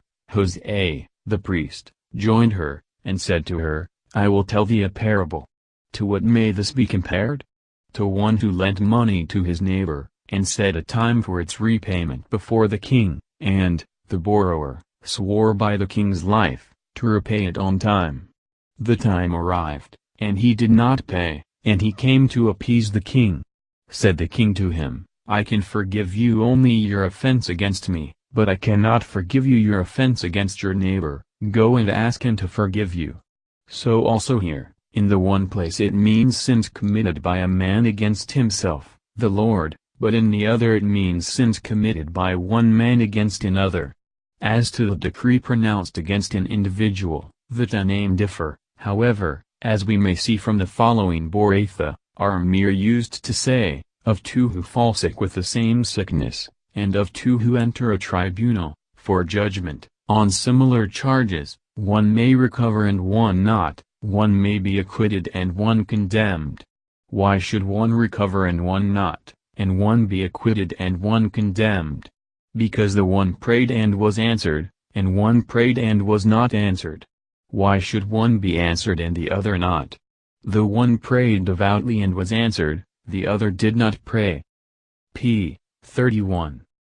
Devoutly and therefore was not answered, but Elazar said it was not because of prayer, but because the one prayed before, and the other after the decree was pronounced. Yitzhak said, prayer is helpful for man before or after the decree has been pronounced. Is it then so that the evil decree pronounced against a congregation is averted through the influence of prayer? Does not one scriptural verse, Jer. 4:14, say, wash thine heart from wickedness, and another states, Ibid. 2:22, for though thou wash thee with niter, and take thee much soap, yet would the stain of thine iniquity remain before me. Shall we not say in the one case it means before, and in the other after the sentence has been pronounced?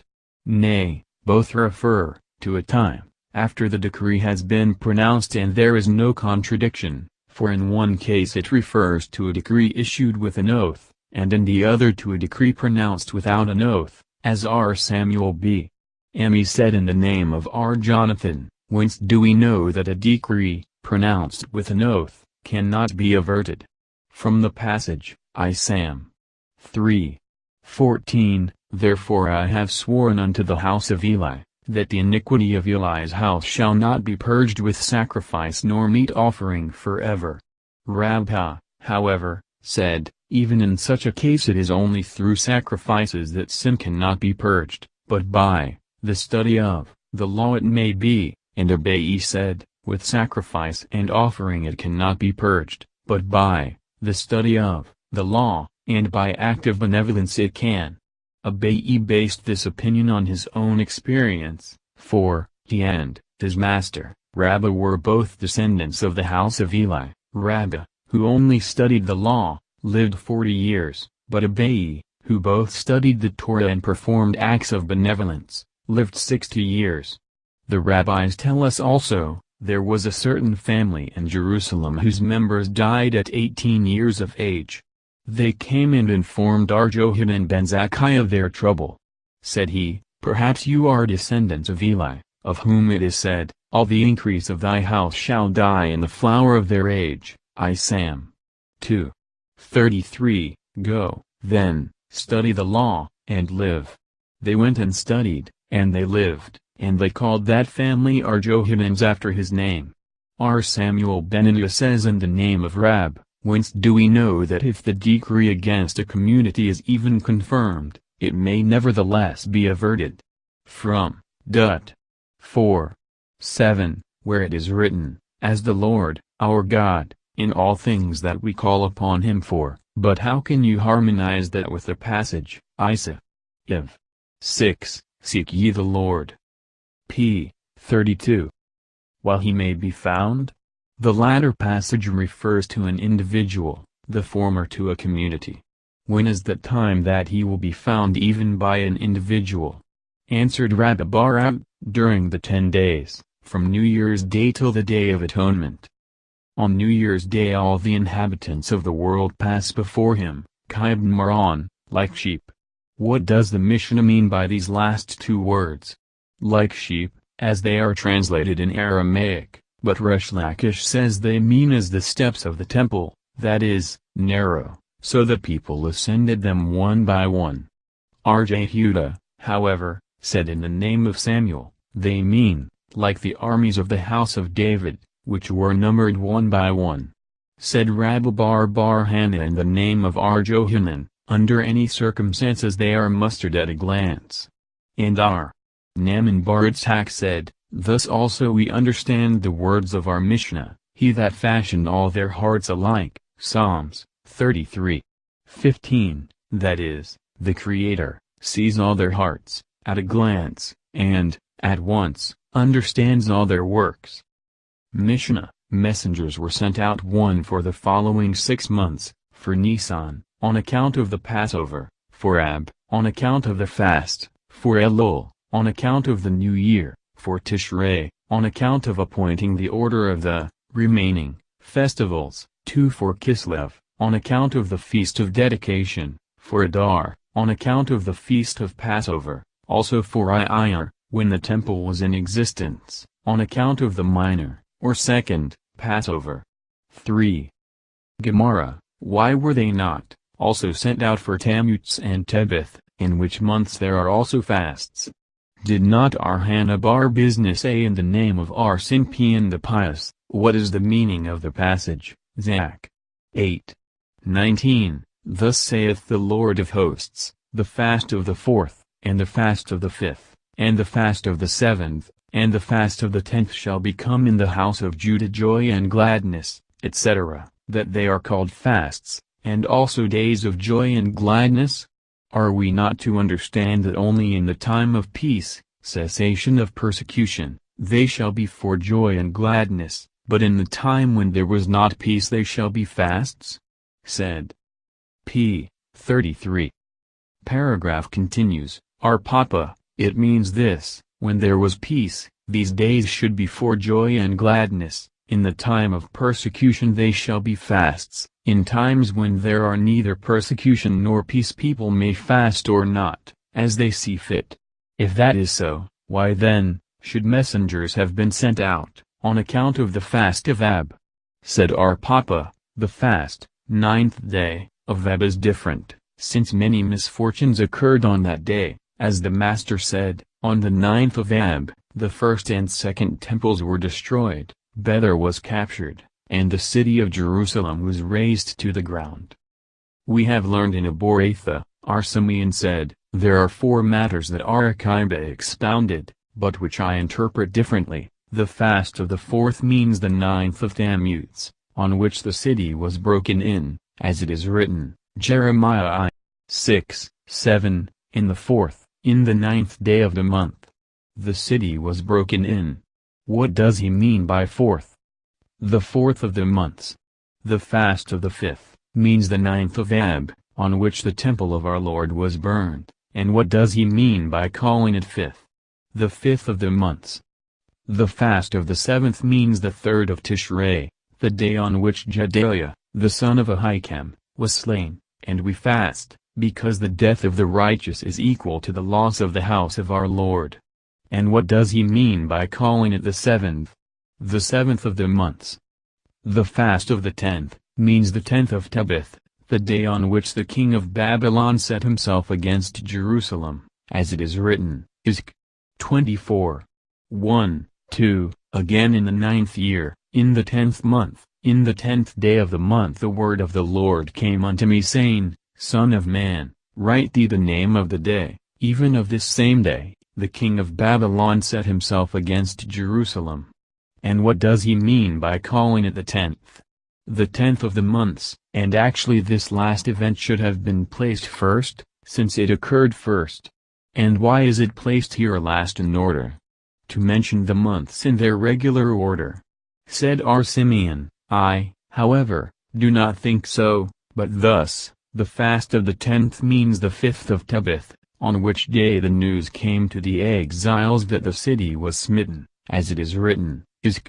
33. 21, and it came to pass in the 12th year of our captivity, in the 10th month, in the 5th day of the month, that one that bad escaped out of Jerusalem came to me, saying, The city is smitten, and they held the day on which they received the news equal to the day, on which the p. 34 temple was burnt. And it seems to me that my opinion is more satisfactory, for I speak of the first, and of the last, while he speaks of the last, first, and of the first, last, he mentions them in the order of the months, while I mention them in the order in which the calamities occurred. It was taught, Rabban Dar Hanina say, the rolls of fasts, which contained the names of minor holidays on which it was prohibited to fast, is annulled, but Arjohanan and Arjehoshua ben Levi say, it is not. When Rabban Dar Hanina say that it is annulled they mean, in the time of peace the fast days are days of joy and gladness, but in the time of persecution they are fast days, and so also with other days mentioned in the rolls of fasts. And when Arjohanan and Arjehoshua ben Levi say it is not annulled, they mean, that those 4 fasts mentioned in Zechariah, the Bible makes dependent on the rebuilding of the temple, but those, mentioned in the rolls of fasts, remain as they are appointed. Artobi B. Matana objected, in the rolls of fasts it is said that on the 28th of Adar, the good news came to the Jews that they need no longer abstain from studying the law, for the king of Syria had earlier issued a decree, forbidding them to study the law, or to circumcise their sons, and compelling them to desecrate their Sabbath. What did Jehuda b. Shammua and his friends do? They went and took counsel of a certain matron, whose house the celebrated people of the city frequented. Said she to them, Go and cry aloud at night. They did as she advised and cried aloud, O heavens! Are we not all brethren? Are we not all the children of one father? Are we not all the children of one mother? Why should we be treated differently from other nations, and from all people who speak other languages inasmuch as ye issue such cruel edicts against us? The decrees were annulled, and the day on which this happened, they appointed a holiday. Now if it be true that the rolls of fasts has been annulled, that is, the former feasts have been all abrogated, may then new ones be added? There is a difference of opinion among Tanaim on this question, as we have learned in the following Boratha. The days recorded in the rolls of fasts, whether during or after the existence of the temple, are not permitted to be kept as fasts. So said Armir. Arhuz however, said, so long as the temple stood it was not permissible to fast on them, because they were days of joy, but since the temple fell it is allowed because they are p. 35. Days of mourning. One rule says that they are abrogated, but another rule says they are not abrogated. There is a question here caused by one rule contradicting the other. In the latter case it refers to the feasts of dedication and Esther, which are never to be abrogated, and in the former case to all other, minor feast days. For Elul on account of New Year's Day, and for Tishrei on account of appointing the order of the remaining festivals. Since the messengers were sent out on account of Elul, why need they go again on account of Tishrei? Shall we say because the Beth Din desired to proclaim Elul an intercalary month? That cannot be, for did not our Hanina bar Kohanim say in the name of Rab, since the time of Ezra we have not discovered that Elul was an intercalary month? We have not discovered it, because it was not necessary to make it so. But if it should be necessary, shall we make it an intercalary month? This would disturb the position of New Year's Day. It is better that the position of New Year's Day alone should be disturbed than that all the holidays should be disarranged.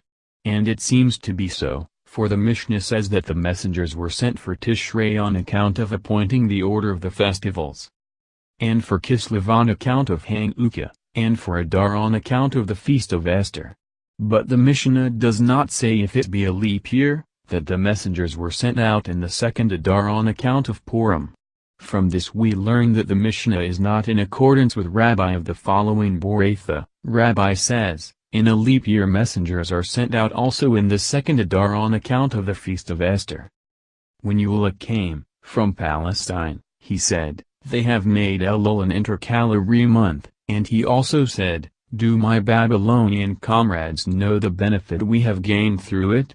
Because of what is this a benefit? Because of verbs. One said Ula. Bar Hanina, however, said, because of dead bodies. 2. What difference is there between them? They p. 36. Differ concerning a holiday that falls immediately before or after the Sabbath, on the 6th or 1st day of the week. According to the one who says because of verbs we may add an intercalary day, but it is not necessary, according to him who says because of dead bodies, for we can employ non-Jews to bury the dead for us on the holidays. If this is the case, why is this a benefit only for us, in Babylon? Is it not also to the advantage of them, in Palestine? Our climate is very hot, but theirs is not. Is this really so? Did not Rabbi Bar Samuel teach, one might suppose that as we intercalate the year when necessary, so we intercalate the month when necessary? Therefore it is written, X. 12. 2. This month shall be unto you the first of the months, which means as soon as you see the new moon, as on this occasion, you must consecrate the month, whether or not it is necessary to intercalate it. How, then, could they intercalate Elul, which had always only 29 days? To intercalate it, when necessary, was permitted, but to consecrate it was not permitted, and Rabbi's word should read, one might suppose that as it is permitted to intercalate the year and a month when necessary, so we may consecrate the month when necessary. Therefore it is written, X. 12. 2. This month shall be unto you, etc., which means only when the moon is seen as on this occasion, may you consecrate it. Samuel said, I can arrange the calendar for the whole captivity. Abba, the father of Arsimli, said to him, Does the master know that which a certain Boratha teaches concerning the secret of the intercalary day, viz., whether the new moon appears before or after midday? Answered he, No. Then, Master, said he, if thou dost not know this, there may be other things which thou dost not know. When Arzera went to Palestine, he sent back word to his comrade, saying, The evening and the morning, following, must both belong to the month, that is, when the old moon has still been seen after dark on the 29th day of the month, the 30th evening and following day belong to the closing month. And this is what Abba, the father of Arsimli, meant. We calculate only the beginning of the new moon. If it began before midday, it is certain that it was seen close upon the setting of the sun, but if it did not begin before midday, it is certain that it did not appear close upon the setting of the sun. What difference does it make, in practice? Answered Arashi, to refute witnesses. p. 37. Arzera said in the name of Naaman, in every case of doubt, about the holidays, we post-date, but never antedate. One does this mean to say that, in a case of doubt concerning the exact day on which Tabernacles begins, we observe the 15th and 16th, but not the 14th. Let us keep the 14th also. Perhaps Ab and Elul have each only 29 days. Nay, if 2 consecutive months should each have 29 days, this would be announced. Levi went to Babylon on the 11th of Tishrei. Said he, Sweet is the food of Babylon on the great day of atonement now being held in Palestine. They said to him, Go and testify. Answered he, I have not heard from the Beth Din the words, It is consecrated, and therefore I cannot testify. Arjohanan proclaimed, in every place that the messengers sent in Nissan reached, but that the messengers sent in Tishrei cannot reach. They must observe 2 days for the holidays, and they make this restriction for Nissan lest people would do in Tishrei as in Nissan. 2 Rabbi used to fast 2 days for the Day of Atonement. 3 Once it happened that he was right, because the Day of Atonement fell 1 day later in Palestine than in Babylon. Naaman was once fasting on the Day of Atonement, and in the evening a certain man came and said to him, Tomorrow will be the Day of Atonement in Palestine. He angrily quoted, Swift were our persecutors, Lamb 4:19. Naaman said to certain sailors, Ye who do not know the calendar, take notice that when the moon still shines at dawn, it is full moon, and if it happens to be Nisan, destroy your leavened bread, for it is then the 14th day. p. 38. Mishnah, for the sake of the new moon, of the 2 months, Nisan and Tishrei, witnesses may profane one the Sabbath, because in these months the messengers went to Syria, and the order of the festivals was arranged. When, however, the temple too was in existence, they might profane the Sabbath in any month, in order to offer the new moon sacrifice in its proper time. Gemara, for the sake of these 2 months and not more? This would be a contradiction to the Mishnah above, which states, for the sake of 6 months messengers were sent out? Said Abaye, this is to be explained thus, for all new moons the messengers were sent out while it was still evening, but for Nisan and Tishrei they were not sent out until they heard from the lips of the Beth Din the words, It, the new moon or month, is consecrated. The rabbis taught, Whence do we know that for them we may profane the Sabbath? From Lev. 23:4, which reads, These are the feasts of the Lord, which ye shall proclaim in their seasons. Might not one suppose that as witnesses, were permitted to profane the Sabbath until the new moons had been consecrated, so were messengers permitted to profane the Sabbath until the festivals were introduced?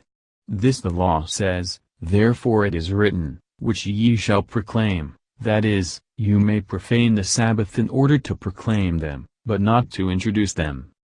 When, however, the temple was in existence, etc. the rabbis taught, formerly they profaned the Sabbath for all new moons, but after the destruction of the temple, Arjohanan b. Zakkai said to them, "Have we any new moon sacrifice to offer?" They then instituted that witnesses might profane the Sabbath only on account of Nissan and Tishrei. Mishnah: whether the new moon had appeared clear to all or not, the witnesses were permitted to profane the Sabbath on its account.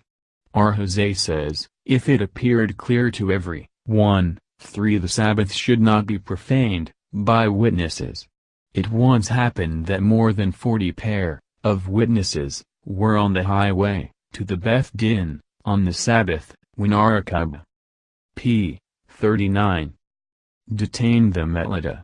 Our Gamaliel then sent word saying, if thou thus detainest the people, thou wilt be the cause of their erring in the future, that is, they may refuse to come and testify.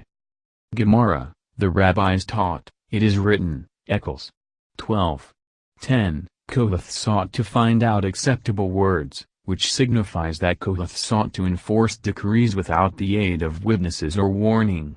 A heavenly voice was heard saying, Eccles 12:10, and that which was written uprightly, even words of truth, which meant that, as it is written, Dut 20:15, upon the evidence of 2 witnesses, etc., must a case be established, so should words of truth also be established by 2 witnesses. It once happened that more than 40 pair of witnesses were on the highway to Jerusalem, and Arachib detained them, etc. We have learned in Aboratha, R. Jehud said, it would be a sin to say that Arachib should have detained them. It was Shasper, the superintendent of Gadar, who detained them, and when Gamaliel heard of it, he sent and dismissed him. Mishnah: when a father and son have seen the new moon, they must both go to the Beth Din, not that they may act together as witnesses, but in order that, should the evidence of either of them be invalidated, the other may join to give evidence with another witness. Arsamian says, father and son, and relatives in any degree may be accepted as competent witnesses to give evidence as to the appearance of the new moon. Arhazé says, it once happened that Tobias, the physician, his son, and his freed slave saw the new moon in Jerusalem, and when they tendered their evidence, the priests accepted his evidence and that of his son, but invalidated that of his freed slave. But when they appeared before the Beth Din, they received his evidence, and that of his freed slave, but invalidated that of his son. Gemara: said our Levi, what is the reason for our Simeon's decree?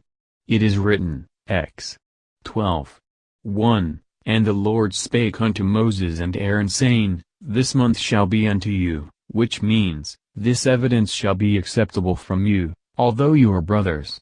And how do the rabbis interpret it? They explain it as follows, this testimony shall be placed at your disposal, that is, the Beth Dins. Says Marakba, in the name of Samuel, the halakha prevails according to our Simeon. p. 40.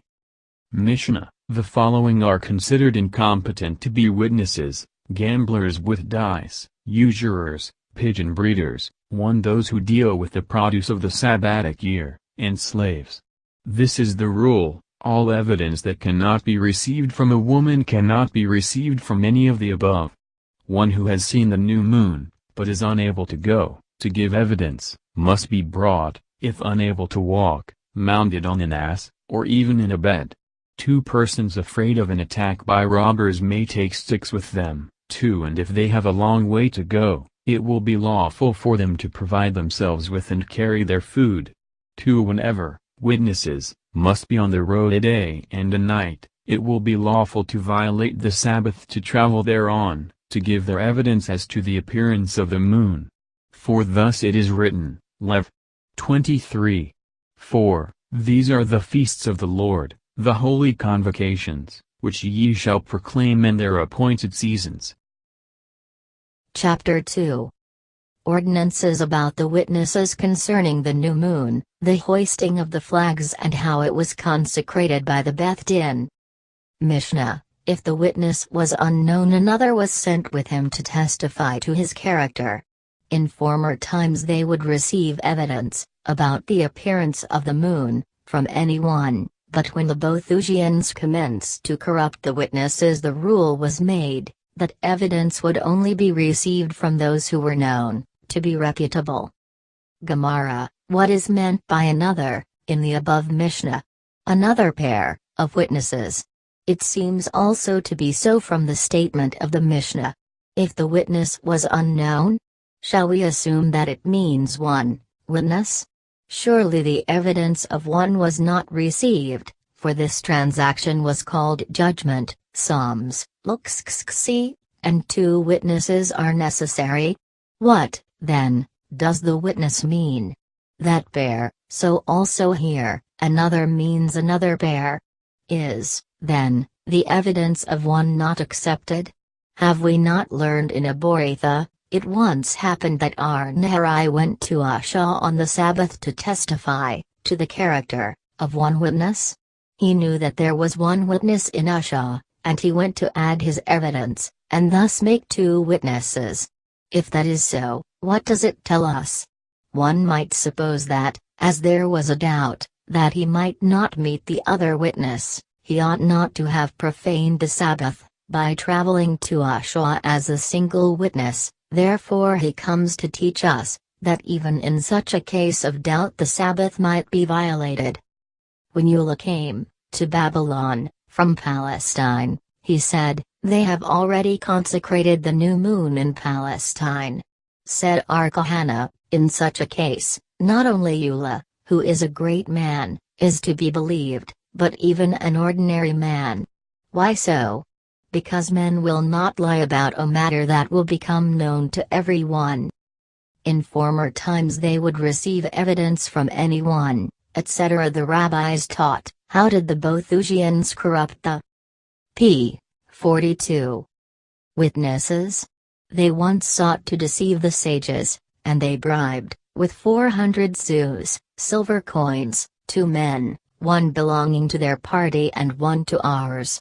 The former gave his evidence and went out. To the latter they, the Beth Din, said, "Tell us what was the appearance of the moon?"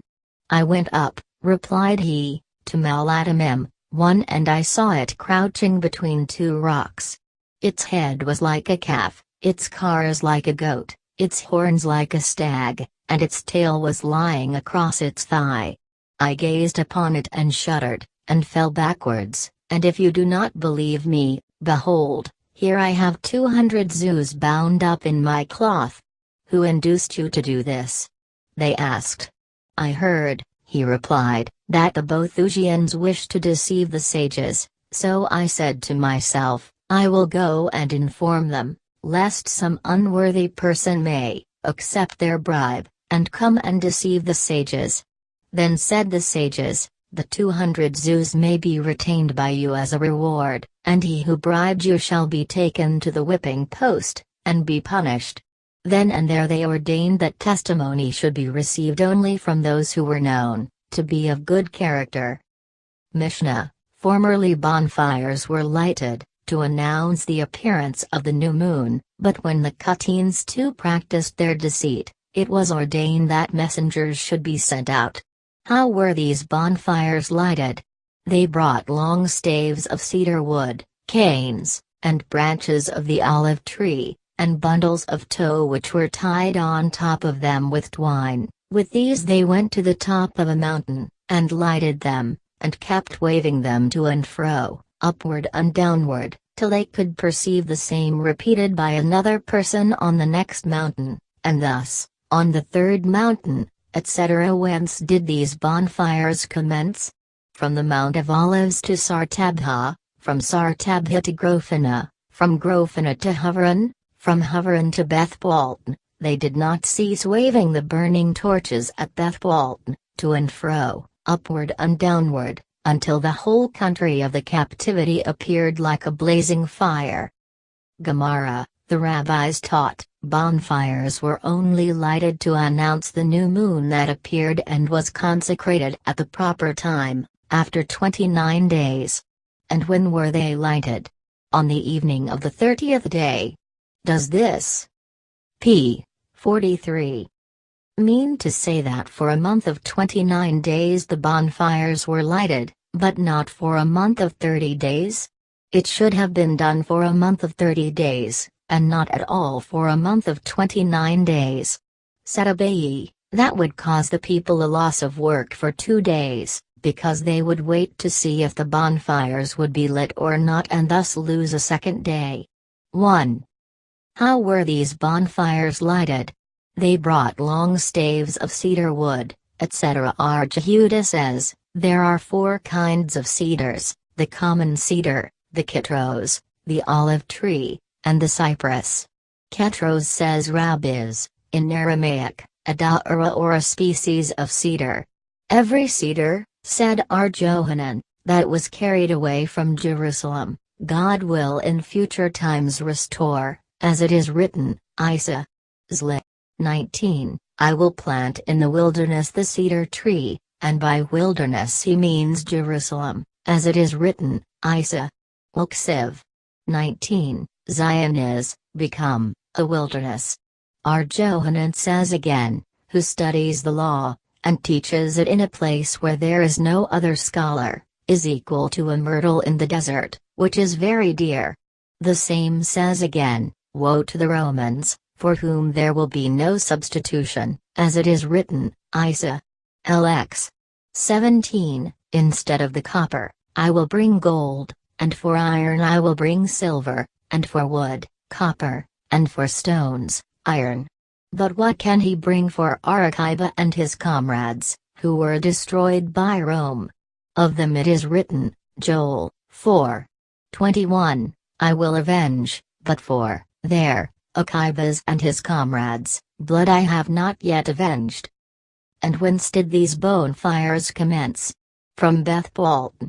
What is Beth-Balton? Biram, answered Rab. What does the Mishnah mean by the captivity? Said R. Joseph, Pumbeditha. And how was it that the whole country looked like a blazing fire? We learn that each Israelite took a torch in his hand and ascended to the roof of his house. Mishnah, there was a large court in Jerusalem called Beth. p. 44. Paragraph continues, Yezk, where all the witnesses met, and where they were examined by the Beth Din. Great feasts were made therefore, the witnesses, in order to induce them to come frequently. At first they did not stir from there all day, on the Sabbath, one till R. Gamaliel, the elder, ordained that they might go 2,000 ells on every side, and not only these, witnesses, but also a midwife, going to perform her professional duties, and those who go to assist others in case of conflagration, or against an attack of robbers, or in case of flood, or, of rescuing people, from the ruins of a fallen building, are considered, for the time being, as inhabitants of that place, and may go, thence on the Sabbath, 2,000 ells on every side. How were the witnesses examined? The first pair were examined first. The elder was introduced first, and they said to him, Tell us in what form thou sawest the moon, was it before or behind the sun? Was it to the north or the south of the sun? What was its elevation on the horizon? Towards which side was its inclination? What was the width of its disk? If he answered before the sun, his evidence was worthless. After this they introduced the younger witness, and he was examined. If their testimony was found to agree, it was accepted as valid. The remaining pairs of witnesses were asked leading questions, not because their testimony was necessary, but only to prevent them departing, disappointed, and to induce them to come again often. Gemara, do not the questions, asked by the Mishnah, was it before or behind the sun? And was it to the north or to the south? Mean the same thing?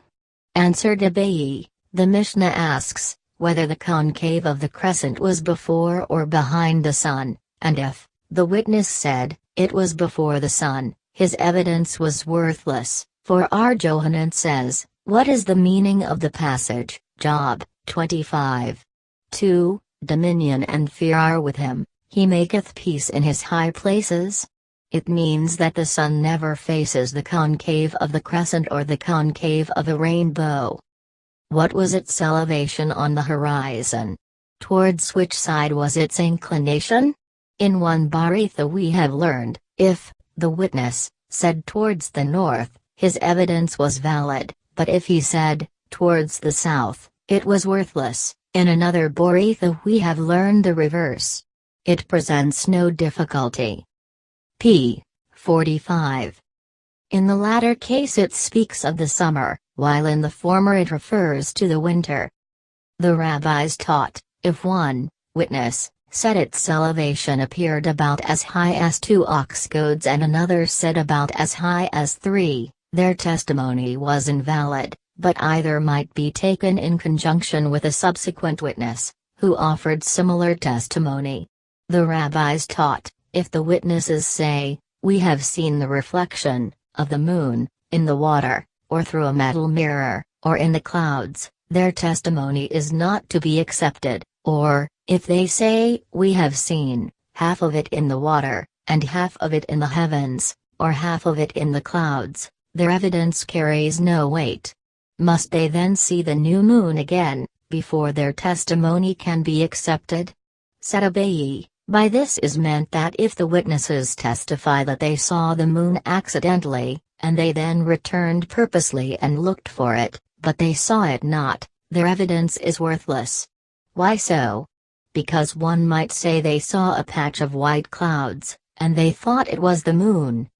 Mishnah, the chief of the Beth Din then said, the new moon, is consecrated, and all the people repeated after him, it is consecrated, it is consecrated. Whether the new moon was seen at its proper time, after 29 days, or not, they used to consecrate it. Elazar b. Zadok said, if it had not been seen at its proper time it was not consecrated, because it had already been consecrated in heaven, that is, of itself. Gemara, whence do we deduce this? Said Arhiab. Gamda quoting Rabbi, in the name of Arhosab. Saul, it is written, Lev. 23. 44, Moses declared unto the children of Israel the feasts of the Lord, from which we deduce that, as Moses, who was the chief in Israel, declared the feasts to Israel, so also, the chief of the Beth Din should announce the words, it is consecrated. All the people repeated after him, it is consecrated, it is consecrated. Whence do we deduce this? Said our Papa, it is written, Lev. 23. 2, shall proclaim. Odom, them. Do not read Odom, but Atham, ye that is, which ye, all the people, shall proclaim. R. Naaman b. Itzhak, however, said, we know it from the words, Ibid, these are my feasts, that is, these people, shall announce my feasts. Why are the words it is consecrated repeated?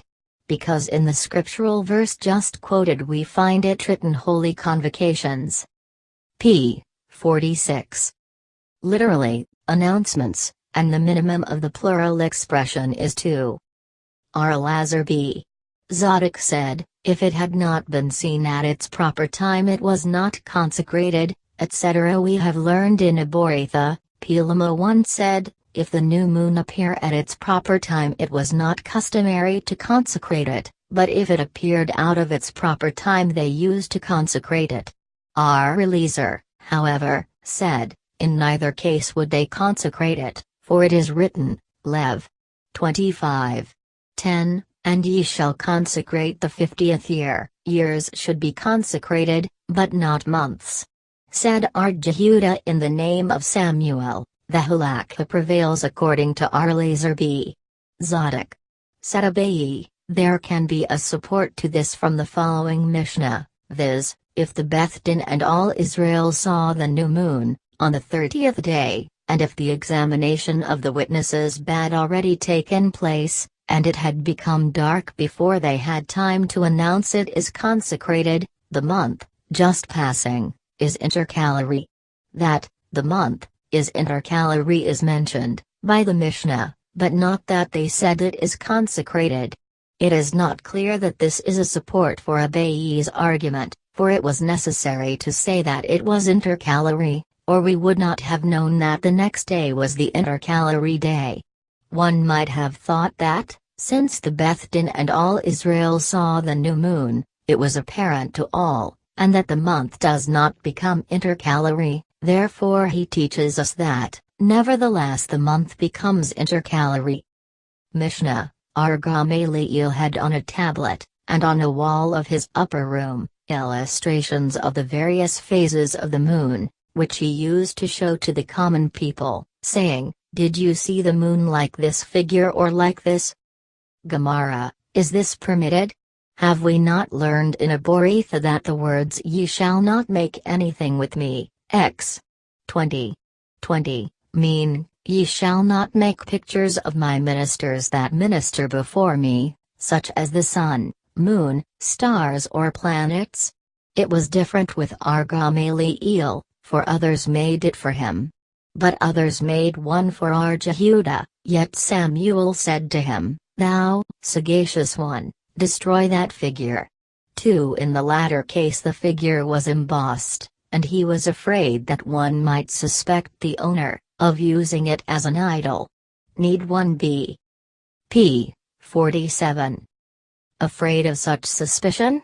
Did not that synagogue in Shephethib of Nerdai have a statue of the king, Yetrab? Samuel and Samuel's father and Levi went there to pray and were not afraid of being suspected of idolatry? It is a different case where there are many. Yet Ar Gamaliel was only one. Yea, but he was a prince, and there were always many with him, and if you wish you may say that he had them made for the purpose of instruction, and that which is written, Dut. 18:9, "Thou shalt not learn to do," means but thou mayest learn, in order to understand and to teach. Mishnah, it happened once that 2 witnesses came and said, "We saw the moon in the eastern part of the heavens in the morning, and in the western part in the evening." R. Jah and B. Nri declared them to be false witnesses, but when they came to Yamnia, Rabban Gamaliel received their evidence as valid. On another occasion, 2 other witnesses came and said, "We saw the moon on its proper day, but could not see it on the next evening of the intercalary day." Ar Gamaliel accepted their testimony, but Ardosabi Harkanas said, "They are false witnesses, for how can they testify of a woman being delivered, on a certain day, when on the next day she appears to be pregnant?" Then Ar Jehoshua said unto him, "I approve your opinion." Upon this Ar Gamaliel sent him, Ar Jehoshua, word, saying, "I order thee to appear before me on the Day of Atonement, according to your computation, with your staff and with money." Ar Akiba went to him, Ar Jehoshua, and found him grieving. He then said to him, "I can prove that all which Ar Gamaliel has done is proper, for it is said, These are the feasts of the Lord, holy convocations which ye shall proclaim, either at their proper time, or not at their proper time, only their convocations are to be considered as holy festivals." When he, Ar Jehoshua, came to Ardosabi Harkinas, the latter told him, "If we are to reinvestigate the decisions of the Beth Din of Ar Gamaliel, we must also reinvestigate the decisions of all the tribunals of justice which have existed from the time of Moses till the present day, for it is said, X. 24:9, Moses, Aaron, Nadab, Abu, and 70 elders went up to the mount. Why were not the names of the elders also specified? To teach us that every 3 men in Israel that form a Beth Din are to be respected in an equal degree with the Beth Din of Moses. Then did Ar Jehoshua take his staff and money in his hand, and went to Yamnia, 2. p. 48. Ar Gamaliel, on the very day on which the Day of Atonement would have been according to his computation, when Ar Gamaliel arose and kissed him on the forehead, saying, "Enter in peace, my master and disciple. My master in knowledge, my disciple, since thou didst obey my injunction. Gemara, we have learned in Abortha that our Gamaliel said to the sages, thus it has been handed down to me from the house of my grandfather, Gamaliel the elder, that sometimes the new moon appears elongated and sometimes diminished. Arhiah saw the old moon yet on the morning of the 29th day, and threw clods of earth at it, saying, we should consecrate thee in the evening, and thou art seen now. Go, hide thyself. Said Rabbi to Arhiah, go to Antab and consecrate the month and send back to me as a password one David, the king of Israel, still lives. The rabbis taught, once it happened that the heavens were thick with clouds and the form of the moon was seen on the 29th of the month, of Elul, so that the people thought that New Year's Day should be then proclaimed, and they, the Beth Din, were about to consecrate it. Said our Gamaliel to them, thus it has been handed down to me by tradition, from the house of my grandfather, the consecration of the moon cannot take place at a period less than 29.5 days, 2/3 and .0052, that is, 73 halakim, of an hour. On that self-same day the mother of Ben Zaza died, and our Gamaliel delivered a great funeral oration, not because she specially deserved it, but in order that the people might know that the new moon had not yet been consecrated by the Beth Din. Archiba went to him, and found him grieving. The schoolman propounded a question, who found whom grieving? Come and hear. We have learned in Abortha, Archiba went to Jehoshua and found him grieving, so he asked him, Rabbi, why art thou grieving? And he answered, Akiba, I would rather lie sick for 12 months than to have this order issued for my appearance. Rejoined Akiba, Rabbi, permit me to say one thing in thy presence which thou thyself hast taught me. Jehoshua granted him permission. p. 49. And Akiba proceeded, it is written, Lev. 23. 2, 4 and 37, 3 times shall proclaim Odom, them, which should, however, not be read Odom, them, but Atham, ye, which would make the verse read, ye shall proclaim. Now the threefold ye signifies that even if ye were deceived by false pretenses and changed the day of the festivals, or even if ye did it purposely, or even if ye were held to be in error by others once the dates had been established, they must so remain. With the following words Jehoshua answered Akiba, Akiba, thou hast comforted me, Akiba, thou hast comforted me. When he, Rabbi Jehoshua, came to Dosabi, Harkanas, etc., the rabbis taught, the reason that the names of those elders are not mentioned, is, in order that one should not say, is so-and-so like Moses and Aaron? Is so-and-so like Nadab and Abihu? Is so-and-so like Eldad and Medad? And how do we know that one should not ask thus? Because, it is written, Sam. 12. 6, and Samuel said unto the people, the Lord that appointed Moses and Aaron, and in the same connection it is written, Ibid. 11, and the Lord sent Jerubbaal and Gideon and Jephthah and Samuel. Jerubbaal is Gideon, and why is he named Jerubbaal? Because he strove against Baal. Gideon is Samson, and why is he named Gideon? Because he came from Dan. Jephthah means just what it is, that is, he had no surname or attribute, and it is also written, Ps. 6. Moses and Aaron among his priests, and Samuel among those who called upon his name. The sacred text regards the 3 common people equal with the 3 noblest, to teach us that Jerubbaal was in his generation like Moses in his, Gideon in his generation was like Aaron in his, Jephthah in his generation was like Samuel in his generation. From all this one must learn that if even the commonest of the commoners is appointed leader by a community, he must be considered as the noblest of the nobility, for it is said, Dut. 17. 9, And thou shalt come unto the priests, the Levites, and unto the judge that shall be in his days. Why does the passage say in those days? Can you imagine that one could go to a judge who is not in his days? Surely not. But by these words Scripture teaches us that a judge is to be held in his days equal in authority with the greatest of his predecessors. We find a similar teaching in Eccles 7:10, Say not thou that the former days were better than these. P. 50. He took his staff, etc. The rabbis taught. Our Gamaliel said to our Jehoshua, Happy is the generation in which the leaders listen to their followers, and through this the followers consider it so much the more their duty, to heed the teachings of the leaders. Chapter 3.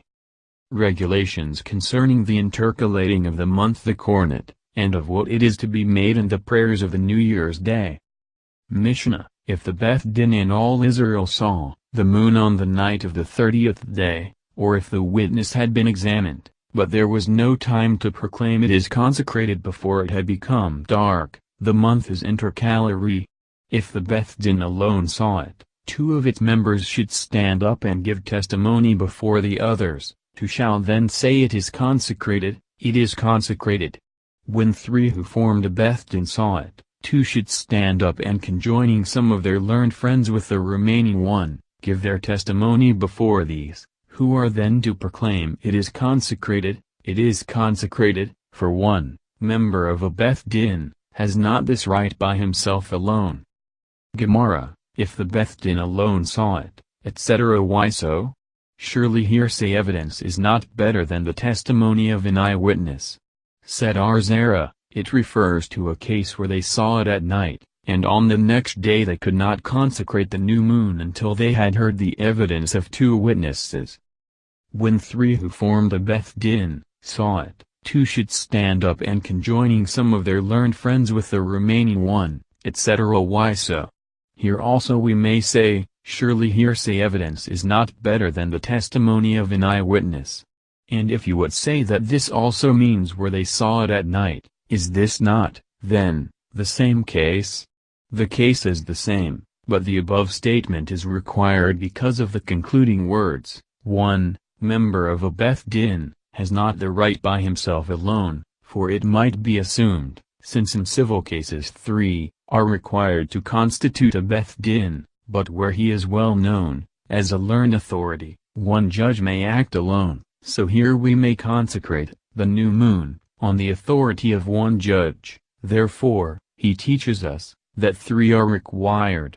Perhaps I should, nevertheless, say here, that 1 learned authority, p. 52, is sufficient. Nay, for there is no greater authority than Moses, our master, yet God said to him that Aaron should act with him, as it is written, Ex. 12. 1, 2, And the Lord spake unto Moses and Aaron, in the land of Egypt, saying, This month shall be unto you the beginning of months. Does this mean to say that a witness may act as judge?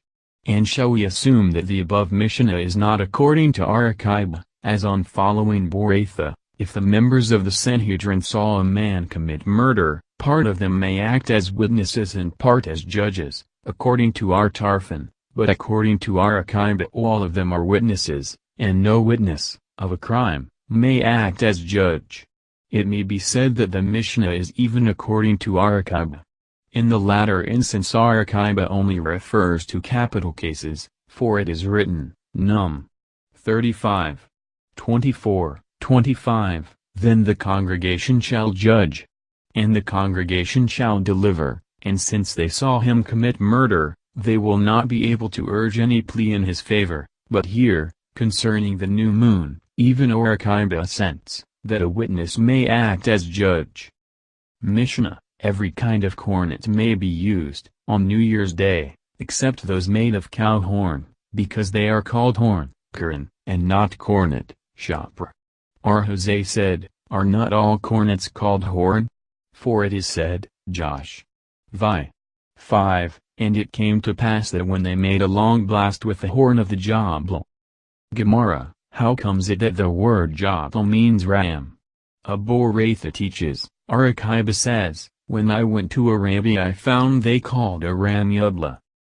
The rabbis did not know the meaning of the word salzlo in the passage, Prov. 4:8, Salzlo and she shall exalt thee. One day they heard rabbis' maidservants say to a certain man who was, conceitedly, playing with his hair, How long wilt thou meselso, hold up, thy hair? The rabbis did not know the meaning of the word Yehabekah in the passage, Ps. 4:23, Cast Yehabekah, thy burden, upon the Lord. Said Rabbi Bar Hannah, one day I went with a certain Arabian caravan merchant, and I was carrying a burden. Said he to me, Take down Yehabekah, thy burden, and put it on my camel. Mishnah, the cornet used on the New Year was a straight horn of a wild goat, the mouthpiece was covered with gold. The two trumpets were stationed one on each side. The sound p. 53 of the cornet was prolonged, while that of the trumpet was short, because the special duty of the day was the sounding of the cornet.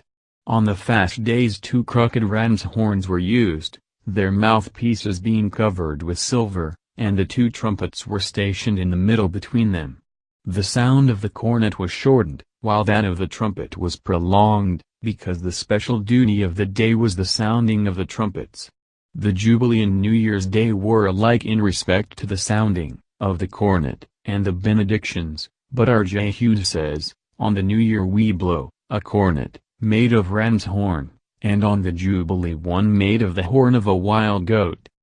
Gemara, R. Levi said, it is a duty on New Year's Day and the Day of Atonement to use a bent cornet, but during the rest of the year a straight one. But have we not learned that the cornet used on the New Year must be the straight horn of a wild goat? He, R. Levi, said as R.J. Huda of the following Boratha, on New Year's Day they used to blow a cornet, made of a straight ram's horn, and on the Jubilees one made of wild goat's horn. What is their point of variance? R.J. Huda holds that on New Year's the more bent in spirit a man is, and on the Day of Atonement the more upright he is, in his confessions, the better, but R. Levi holds the more upright a man is on New Year's Day and the more bowed in spirit on the fast days, the better. The mouthpiece was covered with gold. Does not Aboraitha teach, however, that if one covers the place to which the mouth was put the cornet may not be used, but if he covers another place it may be used? Answered Abai, our Mishnah also means a place to which the mouth was not put. The 2 trumpets were stationed one on each side. Could the 2 sounds be easily distinguished? Nay, and therefore the sound of the cornet was prolonged, to indicate that the special duty of the day was the sounding of the cornet. On the fast days 2 crooked ram's horns were used, their mouthpieces being covered with silver. Why was the cornet used in the one case covered with gold and in the other with silver? All signals for assemblies were blown on horns made with silver, as it is written, Num. X. 2, Make unto thee 2 trumpets of silver, that thou mayest use them for the calling of the assembly, etc. Our Papa Bar Samuel was about to follow the practice prescribed by the Mishnah. Said Rabhitu. P. 54. That was only customary so long as the temple was in existence.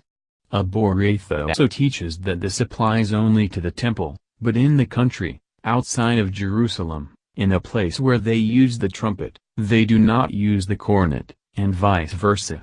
Such was the wand of Arhalafta and Sephirus and also of Arhaninabi, Teratian and Sinai. When the matter was brought to the attention of the sages they said, that was the custom only at the eastern gates or the Temple Mount. Rabha, according to others are Jehoshua ben Levi, asked, from which passage is this deduced?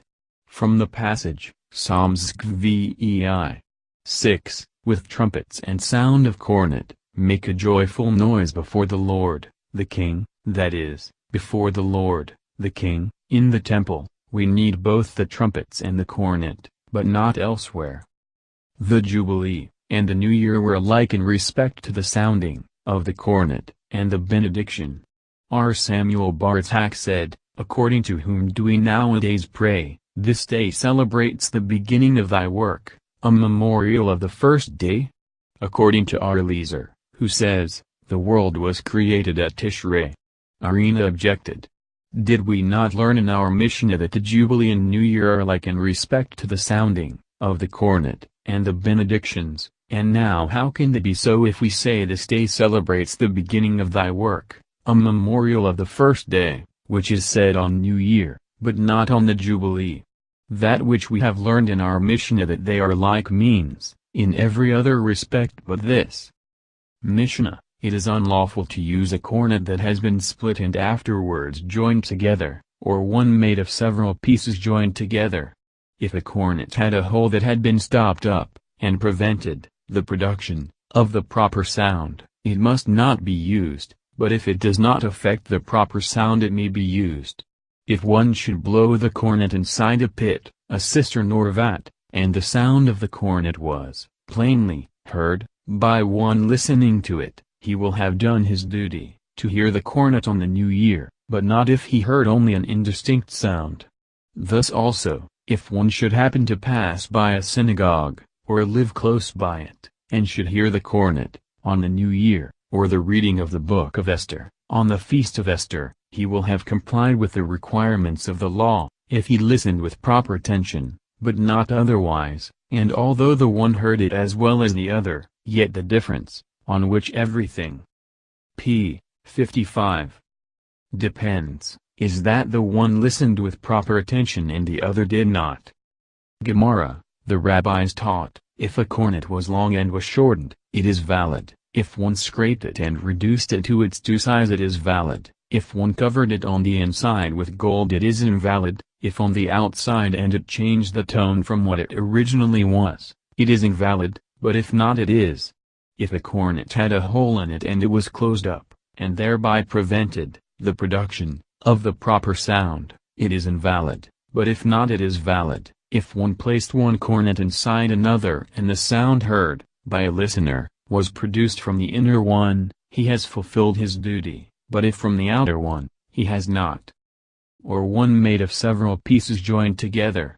The rabbis taught if one added to a cornet ever so small a piece, whether it be of the same kind of horn or not, it is invalid. If a cornet had a hole, whether one stopped it up with a piece of the same kind of horn, or not, it is invalid.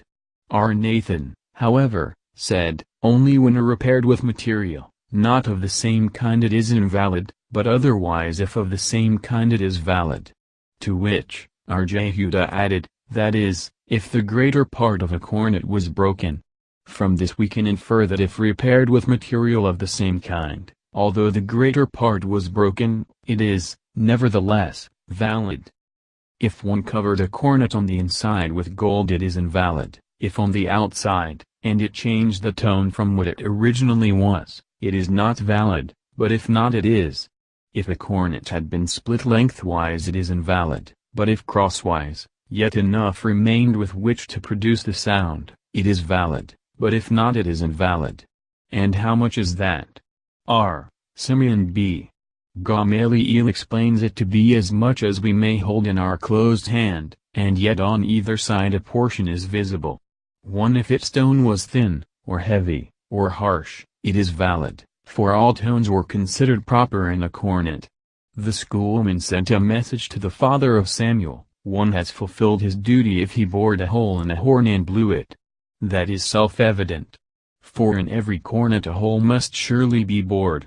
Said Rashi, if one bored a hole through the bony substance inside the horn, which ought to be removed, are we to suppose that one substance causes an p. 56 interposition with another of the same nature, and that therefore it must not be used? Therefore they sent to say that this is no objection. If one should blow the cornet inside a pit or a cistern, etc. Arhuna said, they taught this only in the case of those who stood at the pit's mouth, but those who were in the pit itself fulfill their duty. If one heard a part of, the required number of, the sounds of the cornet in the pit, and the rest at the pit's mouth, he has done his duty, but if he heard a part before the dawn of day, and the rest after the dawn, he has not. Said Abai to him, why in the latter case, should he not have done his duty, because he did not hear the whole of the sounds at the time when the duty should be performed, yet in the former case, he is considered to have done his duty, under similar circumstances. How can these cases be compared? In the latter case, the night is not the time of performing the obligation at all, while in the former case, a pit is a place where the duty may be performed for those who are in it. Shall we say that Rabbi held, if one heard the end of the sounding of the cornet, without having heard the beginning he did his duty, and from these words we must understand that if he heard the beginning without the end he has also done his duty? Come and hear. If one blew the first sound, tikia, and prolonged the second, tikia, as long as two, it is only reckoned as one, and, if Rabbi's opinion is correct, why should he reckon it as two? This is no question. If he heard half the sounds he has done his duty, but when one blows one sound on the cornet we cannot consider it two halves. Rab who says, one who vows to receive no benefit from his neighbor may nevertheless blow for him the obligatory sounds of the cornet, one who vows refusal of any benefit from a cornet may blow on it the obligatory sounds. Furthermore, said Rabha, one who vows to refuse any benefit from his neighbor may sprinkle on him the waters of a sin offering in the winter, but not in the summer. One who vows to receive no benefit from a spring may take in it a legal bath in the winter, but not in the summer. The schoolman sent a message to the father of Samuel, if one had been compelled to eat unleavened bread, on the first night of Passover, that is, he had not done so of his own accord, he has also done his duty. Who compelled him? Said Arashi, Persians. Rabba remarked, from this statement we p. 57.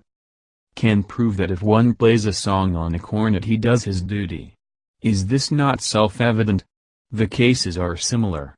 One might suppose that in the former case the law commanded him to eat unleavened bread, and he ate it, but in the latter case the Torah speaks of a remembrance of blowing the cornet, Lev. 23. 241, and, when he plays a song he does not remember his duty for, he is engaged in a worldly occupation. Therefore he teaches us that even under such circumstances he does his duty. To this an objection was raised. We have learned, if one who listened to the sounds of the cornet, paid the proper attention, but he that blew the cornet did not, or vice versa, they have not done their duty until both blower and listener pay proper attention. This would be correct in the case where the blower, but not the listener, pays the proper attention, for it is possible that the listener imagines he hears the noise of an animal, but how can it happen that the listener should pay due attention, and the one who blows the cornet should not, except he was only playing a song, by which he does not do his duty? It is possible, if he only produced a dull sound, that is, and not, for example, a tikia. Said Abai to him, but now, according to thy conclusion, that a duty performed without due attention is the same as if performed with due attention, wilt thou say that he who sleeps in a tabernacle on the 8th day of the Feast of the Tabernacles shall receive stripes, because he had no right to observe the law for more than 7 days? Answered Rabha, I say that one cannot infringe a command except at the time when it should be performed. Arshaman b. Abba raised an objection, whence do we know that a priest who ascended the platform, to pronounce the priestly benediction, must not say, since the Torah has given me the right to bless Israel, I will supplement the benedictions, num. Vi. 24:26, by one of my own, as, for example, dut. I too, may the Lord God of your fathers make you 1,000 times so many more as ye are? From the Torah which says, dut. 4. 2, ye shall not add unto the word. And in this case as soon as he has finished the benedictions the time for performing that duty has gone by, still if he add a blessing of his own he is guilty of infringing the law, which says, ye shall not add. This refers to a case of where the priest had not yet finished the scriptural benediction.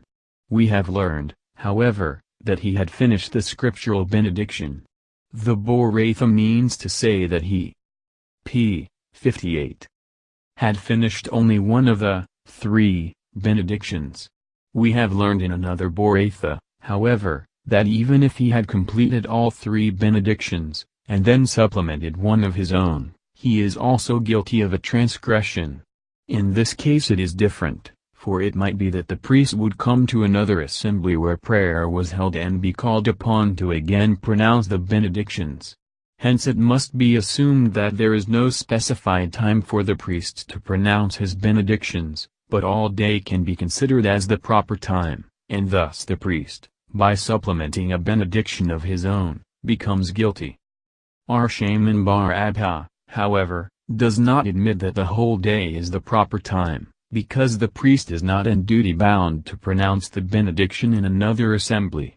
Nevertheless he is guilty if he should supplement an additional benediction of his own, whence we see that even if the proper time has passed, guilt is nevertheless incurred, and this is contradictory to Rabba's dictum.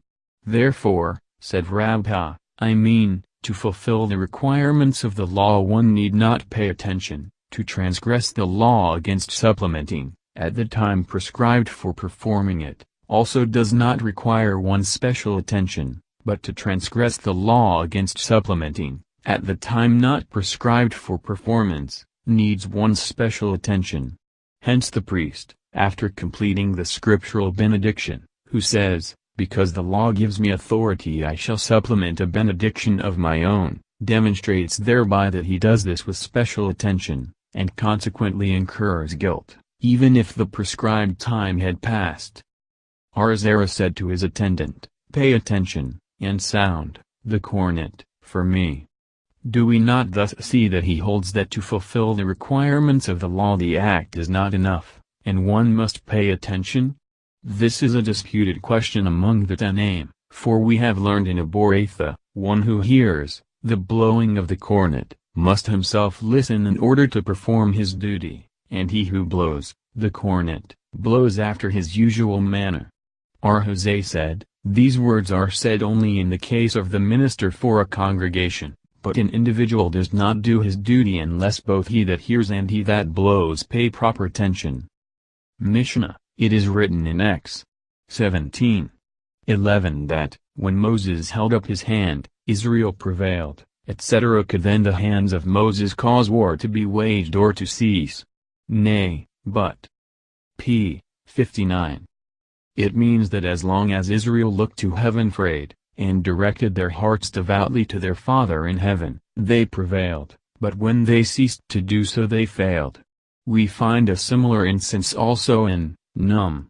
21:8, make unto thee a fiery serpent and set it on a pole, and every one that is bitten, when he looketh upon it shall live. Could, then, the serpent kill or bring to life? Surely not, but it means when the Israelites looked upward to heaven for aid and subjected their will to that of their Father in heaven they were healed, but when they did not they perished. A deaf mute, an idiot, or a child cannot act in behalf of the assembled congregation.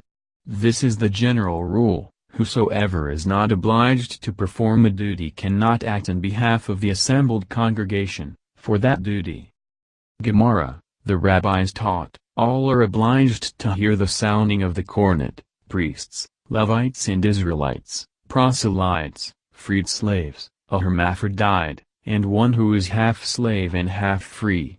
A sexless person cannot act in behalf of those like or unlike itself, but a hermaphrodite can act in behalf of those of the same class, but not of any other.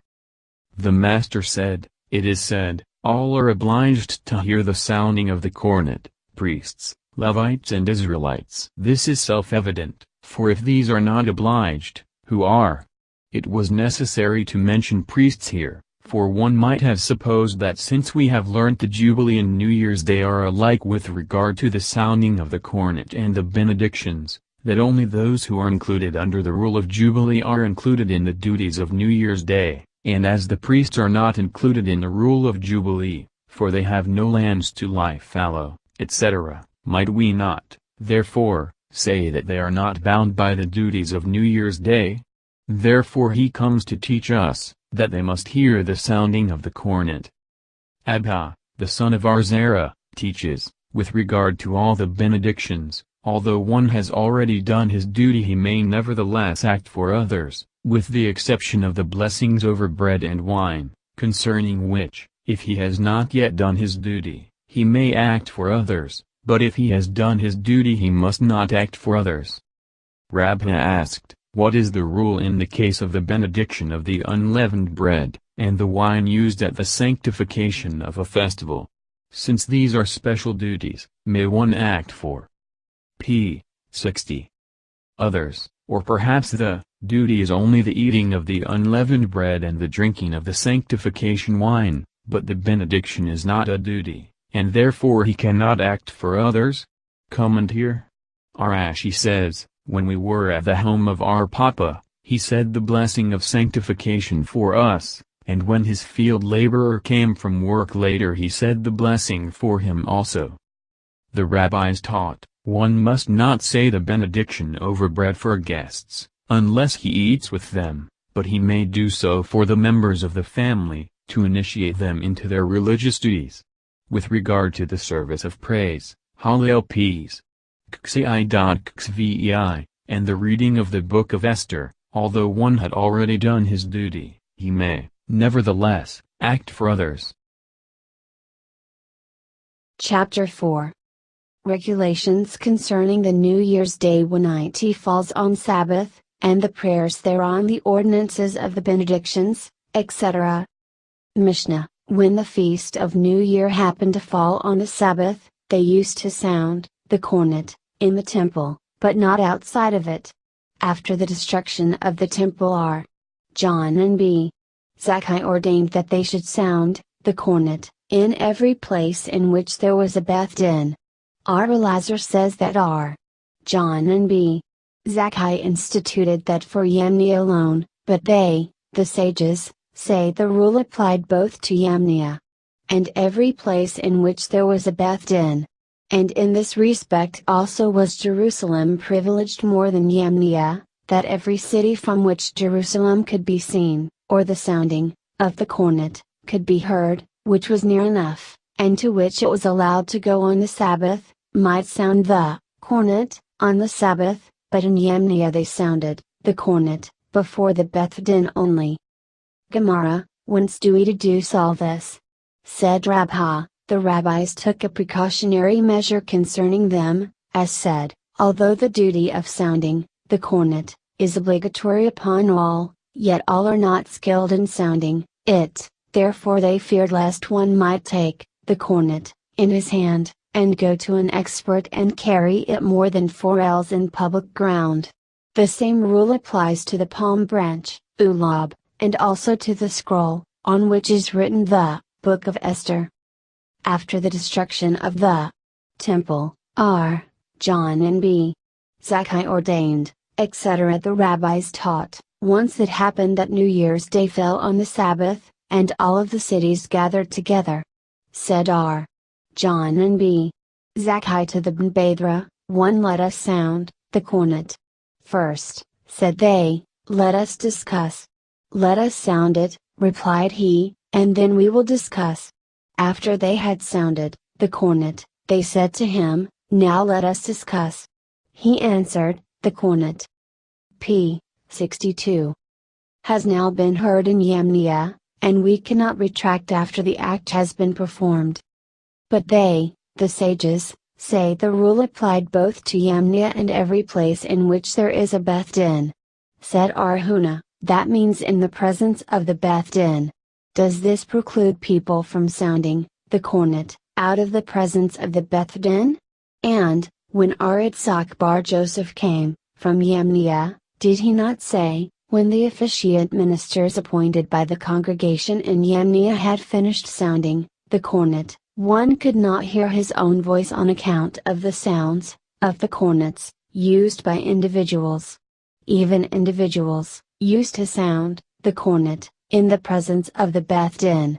It was also taught, Rabbi said, we may only sound the cornet during the time that the Beth Din is accustomed to sit. Jerusalem was privileged more than Yemnia, etc. When the Mishnah speaks of every city from which Jerusalem could be seen, it means with the exception of a city located in the valley, from which it could be seen only by ascending to an elevated spot, by the sounding of the cornet, could be heard. It means to except a city located on the top of a mountain, by which was near enough. It means to exclude a city outside the prescribed limit of a Sabbath journey, and by and to which it was allowed to go. It means to exclude a city, even nearby, but divided, from Jerusalem, by a river. Mishnah, formerly the palm branch, Lulab, was taken to the temple 7 days, but in cities outside of Jerusalem, it was taken to the synagogue 1 day. Since the destruction of the temple, R. John and B. Zakkai ordained that the palm branch should everywhere be taken 7 days, in commemoration of the temple, and also it should be prohibited to eat the new produce, the whole day of waving, the sheaf offering, Vidi Lev. 23. 11:15. Gemara, whence do we know that we do things in commemoration of the temple? It is written, Jer. 30. 17, for I will restore health unto thee, and I will heal thee of thy wounds, saith the Lord, because they called thee an outcast, saying, This is Zion whom no man seeketh after. By implication, we see, that it, Zion or the temple, needs being sought after, or commemorated. And that it should be prohibited to eat. On the whole day of waving, the sheaf offering, etc. R.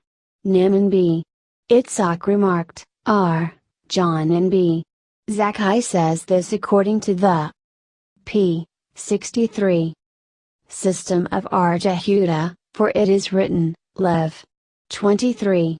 14, and ye shall eat neither parched corn. Until the selfsame day, that is, until the very day itself, and he holds that whenever the expression until AD occurs it is inclusive. How can you say the above according to R. Jehuda? Surely he differs from R. Johanan ber Zakkai? As we have learnt in the Mishnah, since the destruction of the temple R. Johanan b. Zakkai ordained that it should be prohibited to eat of the new produce, the whole of the day of waving, the sheaf offering. Said R. Jehuda, is this not prohibited by the passage which says, until the selfsame day? R. Jehuda was mistaken. He thought that R. Johanan b. Zakkai taught that the prohibition was rabbinical, and it was not so, for R. Johanan also said it was biblical. But does the Mishnah not say he ordained? Yes, but what does it mean by he ordained? It means, he explained the ordinance. Mishnah, formerly they received evidence as to the appearance of the new moon the whole of the 30th day. Once the witnesses were delayed in coming, and they disturbed the songs of the Levites. They then ordained that evidence should only be received until the time of the afternoon service, and if witnesses came after that time both that and the following day were consecrated. After the destruction of the temple, R. Johanan b. Zakkai ordained that evidence, as to the appearance of the new moon should be received all day. Gemara, what disturbance did they cause to the songs of the Levites? Said R. Zerah to Abha, his son, go and teach to them, the Mishnah, thus, they ordained that evidence as to the appearance of the new moon should not be received, only that there might be time during the day to offer the continual and the additional sacrifices and their drink offerings, and to chant the daily song without disturbing the order. We have learned in Aboraitha, R. Jehuda said in the name of R. Akiba, what song did the Levites chant on the first day of the week? The earth is the Lord's and the fullness thereof, peace. 24, because he is the creator, the providence and the ruler of the universe. What did they sing on the second day? Great is the Lord and greatly to be praised, peace. Zlavei, because he distributed his works and reigned over them. On the third day they sang, God standeth in the congregation of the mighty, peace. Lxxi, because he, in his wisdom, made the earth appear and prepared the world for its p. 64. Occupants. On the fourth day they sang, O Lord, to whom retribution belongeth, peace. Ziv, because, on that day, he created the sun and moon, and, determined, to punish in the future those who would worship them. On the fifth day they sang, Sing aloud unto God our strength, peace. Uxxxi, because, on that day, he created birds and fish to praise him. On the sixth day they sang, The Lord reigneth, he is clothed with majesty, peace. Zi, because, on that day, he finished his works and reigned over them. On the seventh day they sang, a psalm or song for the Sabbath day, peace. Zi, for the day that is a perfect rest. Said Nehemiah, why did the sages make a distinction between these sections, for the last refers to a future event, while all the others refer to the past? It should have been said they sang that psalm on the Sabbath day because he rested.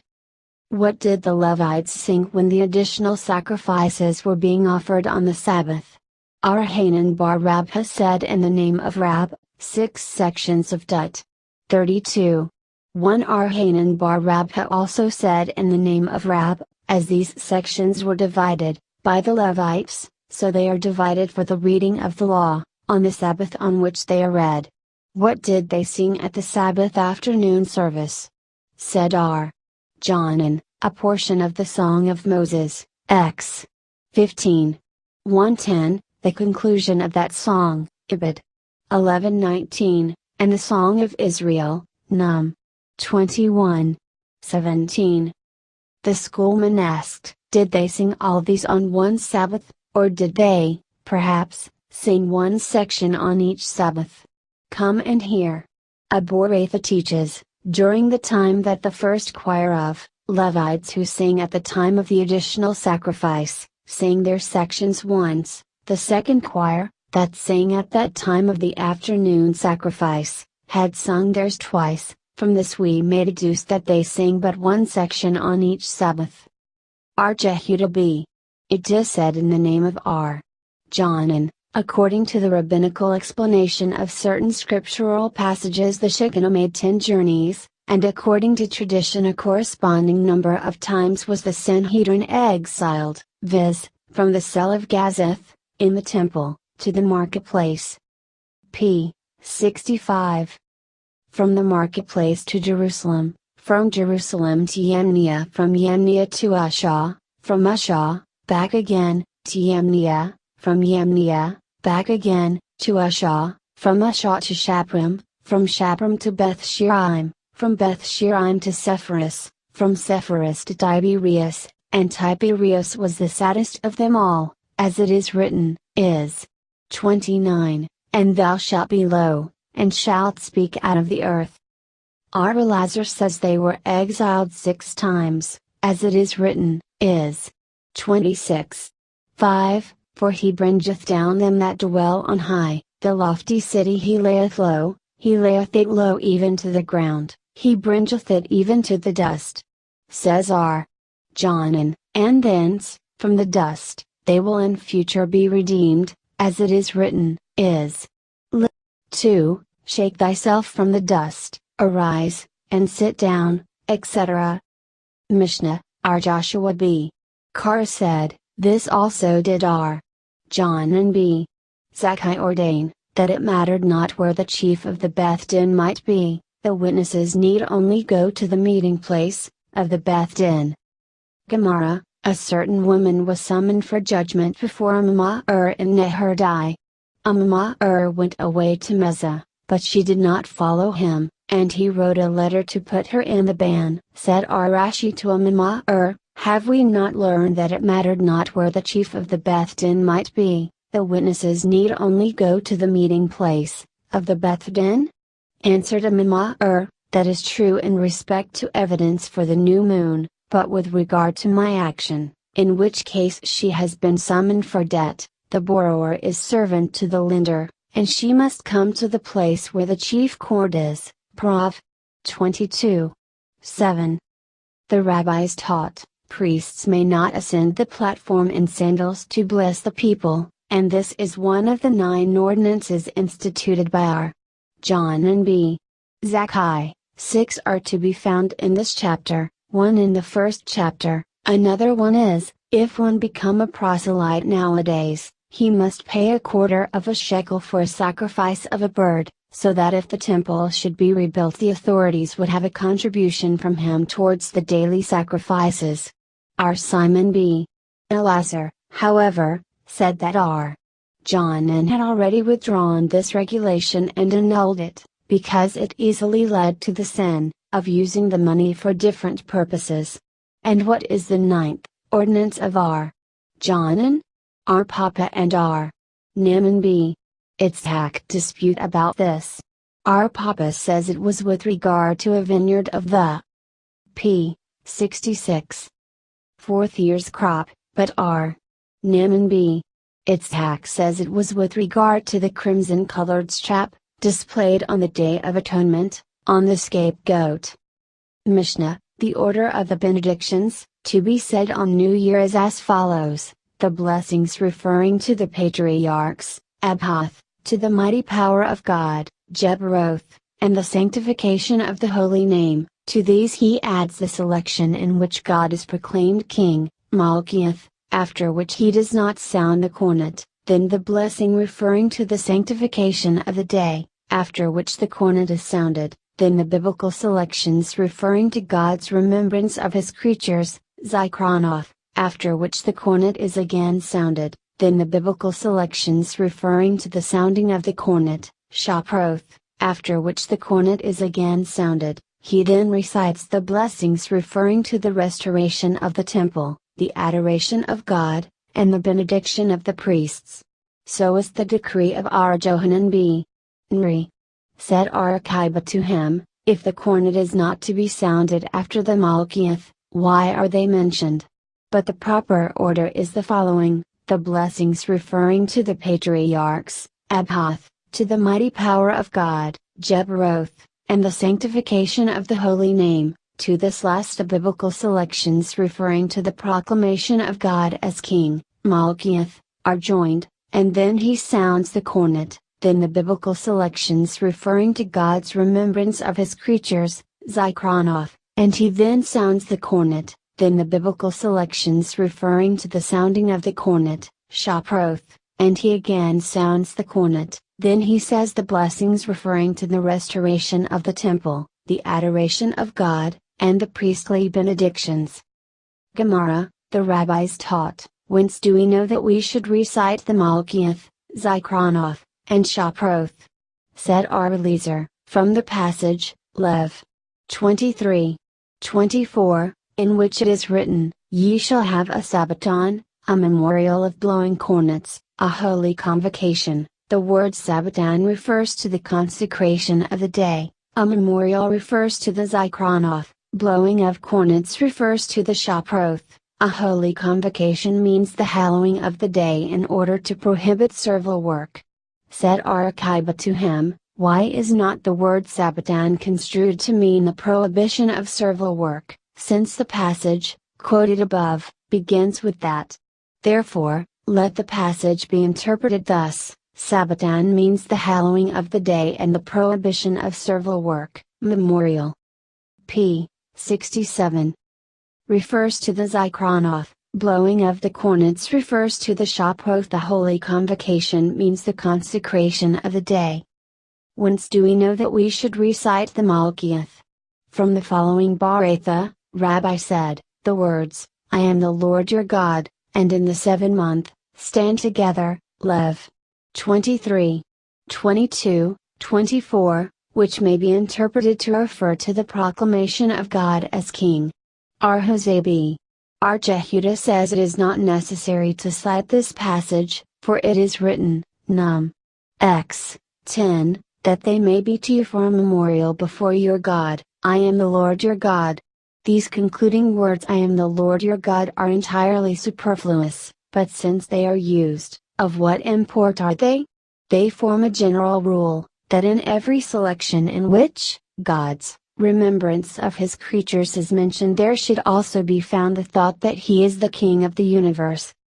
Mishnah, not less than 10 scriptural passages should be used for the Malkiath, 10 for the Zikronoth, and 10 for the Shaproth.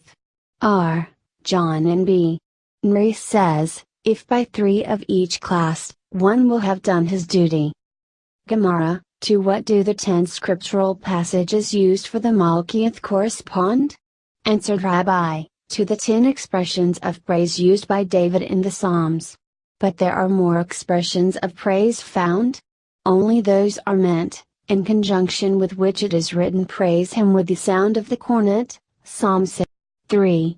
R. Joseph says, they correspond to the 10 commandments that were proclaimed to Moses on Sinai. R. John said, they correspond to the 10 words with which the universe was created. By 3 of each class, one will have done his duty. The schoolman asked, does he mean 3 from the Pentateuch, 3 from the prophets, and 3 from the Hagiographa, which would make 9, and they differ about one passage? Or perhaps 1 from the Pentateuch and 1 from the prophets and 1 from the Hagiographa, which would make 3, and they differ about many passages? Come and hear. We have learned in Aborata, not less than 10 scriptural passages should be used for the Malkiyah, 10 for the Zikronoth, and 10 for the Shaproth, but if 7 of them all were recited, corresponding to the 7 heavens, the duty has been fulfilled. R. Johanan Benri remarked, he that recites less than 10 of each, should not, however, recite less than 7, but if he recited but 3. P. 68. Corresponding to the Pentateuch, prophets, and Hagiographa, according to others corresponding to the priests, Levites, and Israelites, it is sufficient. Said Arhuna in the name of Samuel, the halakha prevails according to R. John and B. Nri. Mishnah, we do not cite scriptural passages for the above 3 series that contain predictions of punishment. The passages from the Pentateuch are to be recited first, and those from the prophets last. R. Jose, however, says if the concluding passage is from the Pentateuch, one has also done his duty. Gemara, passages, proclaiming the kingdom of God that should not be used, because of the above, are such as the following: Ezekiel 20:33, as I live, saith the Lord God, surely with a mighty hand, and with a stretched out arm, and with fury poured out, I will rule over you, and although as R. Naaman says, of this passage, let him be angry with us, but let him take us out of captivity. Still, since it refers to anger, we should not mention anger at the beginning of the year. An example of the same idea being found in conjunction with a Zikronoth is to be read in Ps. Vei 39, for he remembered they were but flesh. In conjunction with a Shaproth, an example is found in Hosea, v. 8, blow ye the cornet in Gibeah, etc. We must not mention the remembrance of the individual, in the Zikronoth, even if the passage speaks of pleasant things, as, for example, Ps. 4, remember me, O Lord, with the favor that thou bearest unto thy people. However, passages that contain the expression of visiting may be used in the Zikronoth, for example, and the Lord visited Sarah, General 21. 1, or I have surely visited you, X. 3. 16, so says R. Jose, but R. Jehuda says, they may not. But even if we agree to what R. Jose says, shall we say that, the passage in the Lord visited Sarah speaks of an individual, and therefore it should not be used? Nay, since many descended from her, she is regarded as many, and therefore that passage, though speaking of one only, is regarded as though it spoke of many. In the Malkiyah, they used Ps. 24. 7-10, which is divided into 2 parts. The first part can be used as 2 of the required passages, and the second as 3, so said R. Jose, but R. Jehuda said, the first part can be used only for 1, and the second for 2. 1 so 2, Ps. Zlvi. 7-9, sing praises to God, sing praises to our King, sing praises, for God is the P. 69. Paragraph continues, King of all the earth. Ar-Jose said, this may be used for two of the Malkiyth, but Ar-Jehuda said, it is to be reckoned as one only. He rejects one, because the words are king, referring to one people only, was not a sufficiently broad expression of praise for him who is the king of the universe. Both, however, agree that the next verse of the same psalm, God is king over the nations, God sitteth upon the throne of his holiness, is to be used for one only. A passage containing a reference to God's remembrance of his creatures and also to the cornet. As for instance, Lev. 23. 24, ye shall have a Sabbath, a memorial of blowing of cornets, may be used in the Zikronoth and the Shaproth, so said Ar-Jose, but Ar-Jehuda said, it can only be used in the Zikronoth. A passage in which God is proclaimed king, containing also a reference to the cornet, as for instance, Num. 23.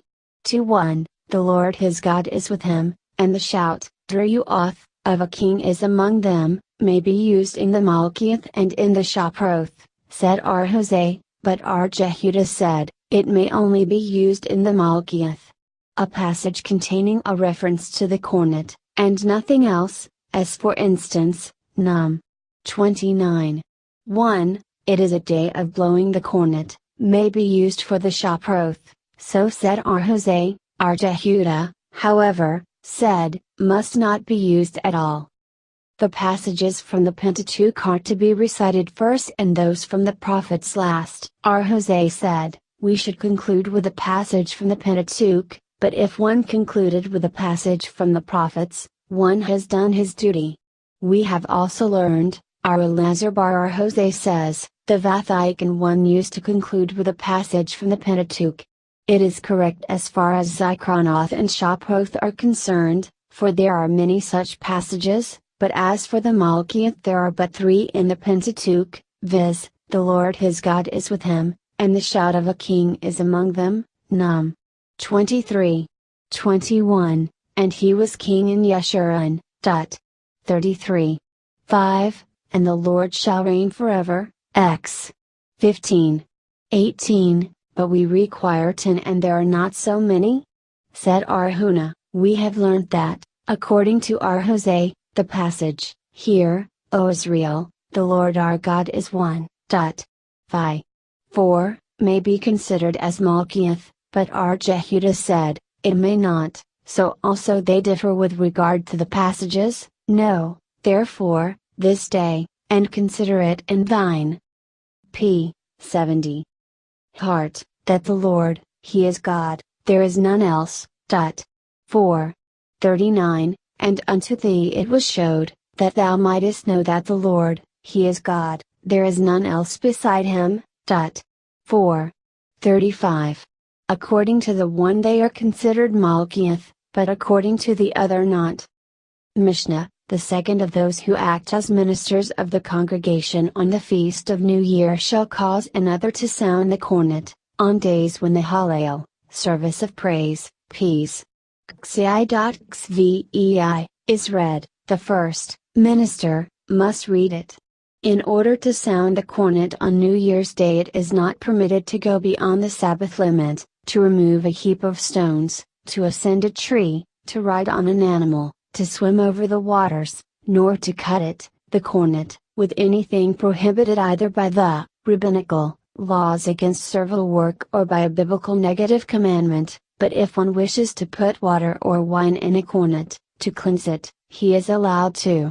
Children must not be prevented from sounding the cornet, but on the contrary we are permitted to occupy ourselves with teaching them until they learn to sound it, but one who thus teaches, as also others who listen to sounds thus produced, do not thereby fulfill their duty. Gemara, what is the reason of the above prohibitions? Because the sounding of the cornet is a positive commandment. Now, the observance of a festival involves both positive and negative commandments, and the one positive cannot supersede two, negative and positive. Children must not be prevented from sounding the cornet, etc., but women are to be prevented? Have we not learned in Aboraitha, neither women nor children may be prevented from sounding the cornet on the New Year's Day? Said Abai, it presents no difficulty, the one is according to our Jehuda and the other is according to our Jose and our Simeon, who say that as women are permitted, in the case of sacrifices, to lay their hands on the animals, so here, if they desire to sound the cornet, they may. Until they learn. Said Elazar, even on the Sabbath, so also we have learned in the following Baratha, we are permitted to occupy ourselves with teaching, children, until they learn, to sound the cornet, even on the Sabbath, and if we do not prevent them doing this on the Sabbath, how much less do we, on the feast, of New Year. Our Mishnah says, we do not prevent them, from this we may infer that we do not start to tell to a child, go and sound the cornet? It presents no difficulty, a child already initiated in the performance of religious. p. 71. May be told also, go and sound. But not a child not yet initiated, however, we do not prevent him. Mishnah, the order of sounding the cornet is 3 times 3. The length of a tekiah is equal to that of 3 teruoth, and that of each teruah as 3 moans, yea bapath. If a person sounded a tekiah and prolonged it equal to 2, it is only reckoned as 1 tekiah. 1 He who has just finished reading the benedictions, in the additional service for the new year, and only at that time obtained a cornet, should then blow on the cornet the 3 sounds 3 times. As the reader of the congregation is in duty bound, to sound the cornet, so too is each individual. Our Gamaliel, however, said the reader can act for the congregation. Gemara, but have we learned in Aboraitha, that the length of a tekiah is the same as that of a teruah? Said Abai, the Tana of our Mishnah speaks of the 3 series, and means that the length of all the tekiah is the same as that of all the teruoth. But the Tana of the Boraitha speaks of only 1 series and says that 1 tekiah is equal to 1 teruah, which is the same thing. Each teruah is, as long, as, 3 moans. But we have learned in Aboraitha, a teruah is as long as 3 broken, staccato, tones, shabarim. Said Abai, about this they do indeed differ, for it is written, Num. 29.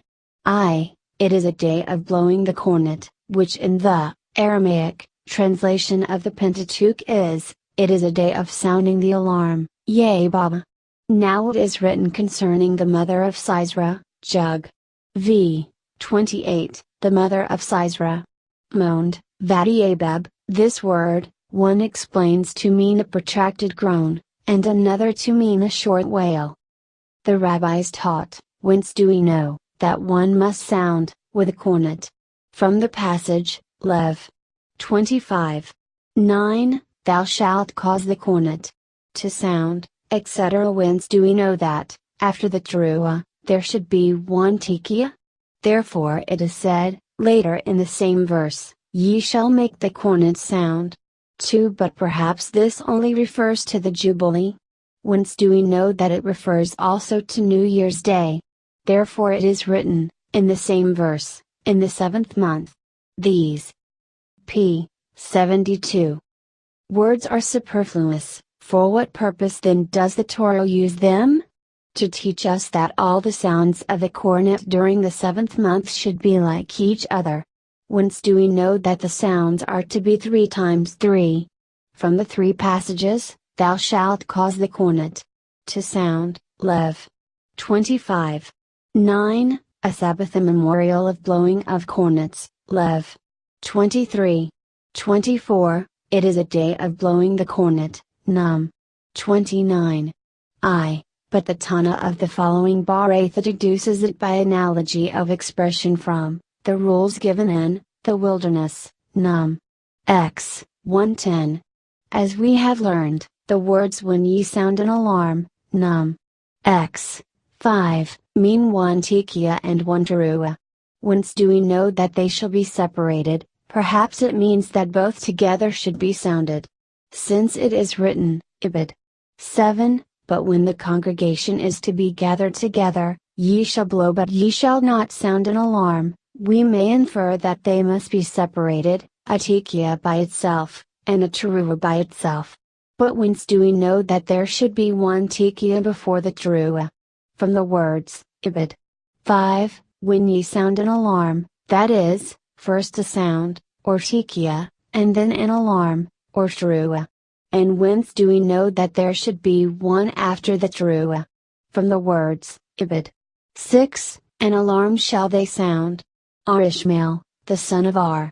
John and Barbarica, however, says, it is not necessary, as it is written, when ye sound an alarm the second time, ibid.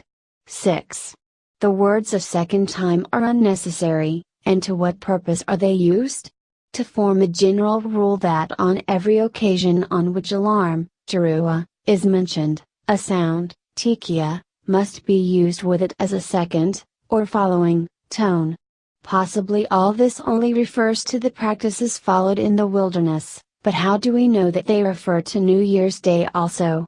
Therefore it is written, teruah twice to make us infer by an analogy of expression, and as concerning the New Year teruah is written thrice in the three passages, Lev. 23.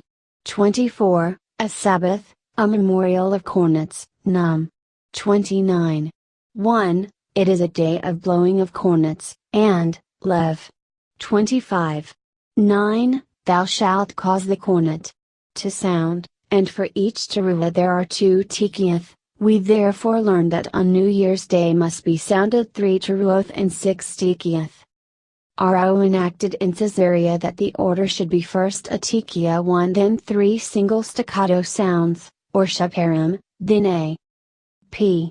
73. Paragraph continues, teruah and then again a tekiah. At all events it is not right, if by teruah is meant a protracted groan then he should have instituted the order to be a tekiah, a teruah, and then a tekiah, and if it means a short wail, then he should have instituted the order to be, a tekiah, then shaparim, 3 single broken sounds, and then again a tekiah? He was in doubt whether it meant one or the other, and therefore he enacted that both should be sounded. If a person sounded a tekiah and prolonged it equal to 2, etc. R. John says, if one heard the 9 sounds at 9 different hours during the day, he has fulfilled his duty. The same we have learned in the following Baratha, if one heard the 9 sounds at 9 different hours of the day it is sufficient, and if he heard from 9 men at one time, a tekiah from one and a teruah from another, etc., he has also done his duty, even if he heard them intermittently, and even during the whole day or any part of the day. The rabbis taught, generally, the soundings of the cornet do not prevent each other, if one can blow a tekiah, but not a teruah, or pronounce one benediction and not another, it might be said he should not blow or pronounce any benediction at all. We are taught that the one does not prevent the other on the fasts of the congregation and other occasions when these are needed, nor do the benedictions, but on New Year's Day and the Day of Atonement they do. He who has just finished reading the additional service, and only at that time obtained a cornet shall sound on the cornet the 3 sounds 3 times. This means, only when he did not have a cornet at the beginning of the service, but if he had one at the beginning of the service when the sounds of the cornet are heard, they must be heard in the order of the benedictions of the day. Our Papa Bar Samuel arose to recite his prayers. Said he to his attendant, when I nod to you sound, the cornet, for me. Rabbi said to him, this may only be one in the congregation. We have learned in a Boratha in support of this, when one hears these sounds, he should hear them both in their order and in the order of the benedictions, in the additional service of the New Year. This only applies to a congregation, but one should hear them in the order of the benedictions only, if he is not in a congregation, and a private individual who has not sounded the cornet, or heard it sounded, can have a friend sound. p. 74.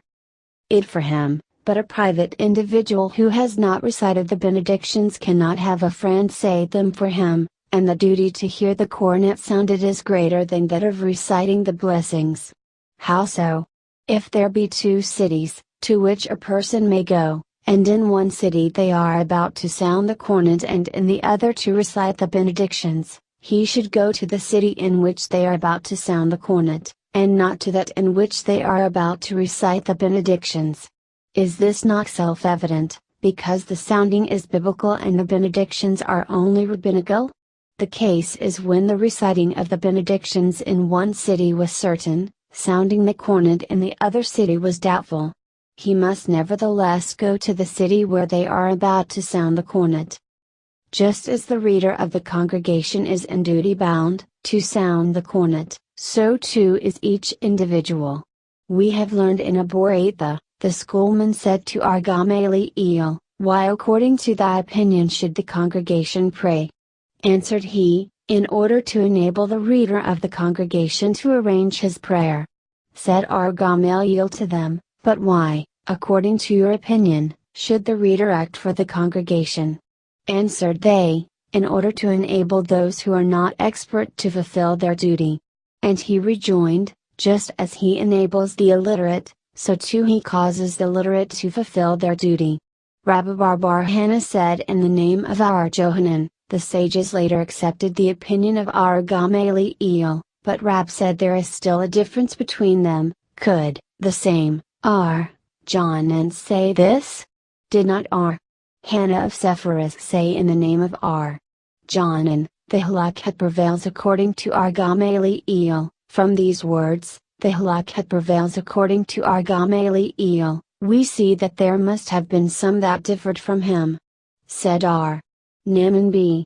Itzhak, by the words, the sages accept the opinion of our Gamaliel, our Mir is meant, and the rule arrived at through those who differed from him, was arrived at, through other rabbis, for we have learned in the following Baratha, our Mir holds that with regard to the benedictions of New Year's Day and the Day of Atonement, the reader can act for the congregation, but the sages say, just as the reader is in duty bound, so too is each individual.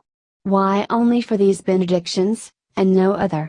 Shall we assume it is because of the many biblical selections used? Does not R. Hananel say in the name of Rab, as soon as one has said, the passages beginning with, the words, and in thy law it is written. P. 75. He need say no more? It is because there are many, more and longer, benedictions, than usual. It was taught, our Jehoshua ben Levi said, both the private individual and the congregation as soon as they say, the passages beginning, with the words, and in thy law it is written, need say no more. Our Elazar says, a man should always first prepare himself for prayer and then pray. Our Abba said, the remarks of our Elazar seem to apply to the benedictions of New Year's Day and the Day of Atonement, and to the various holidays, but not to the whole year. It is not so, for did not our Jehudah prepare himself, even on a weekday, before his prayers and then offer them? Our Jehudah was an exception, for since he prayed only once in 30 days, it was like a holiday. When Rabban came, from Palestine, he said in the name of our Jacob Barada quoting our Simeon the Pious, our Gamaliel did not excuse from public service any but field laborers. What is the difference, between them and others? They would be forced to lose their work, if they went to a synagogue, but people in a city must go, to the house of prayer.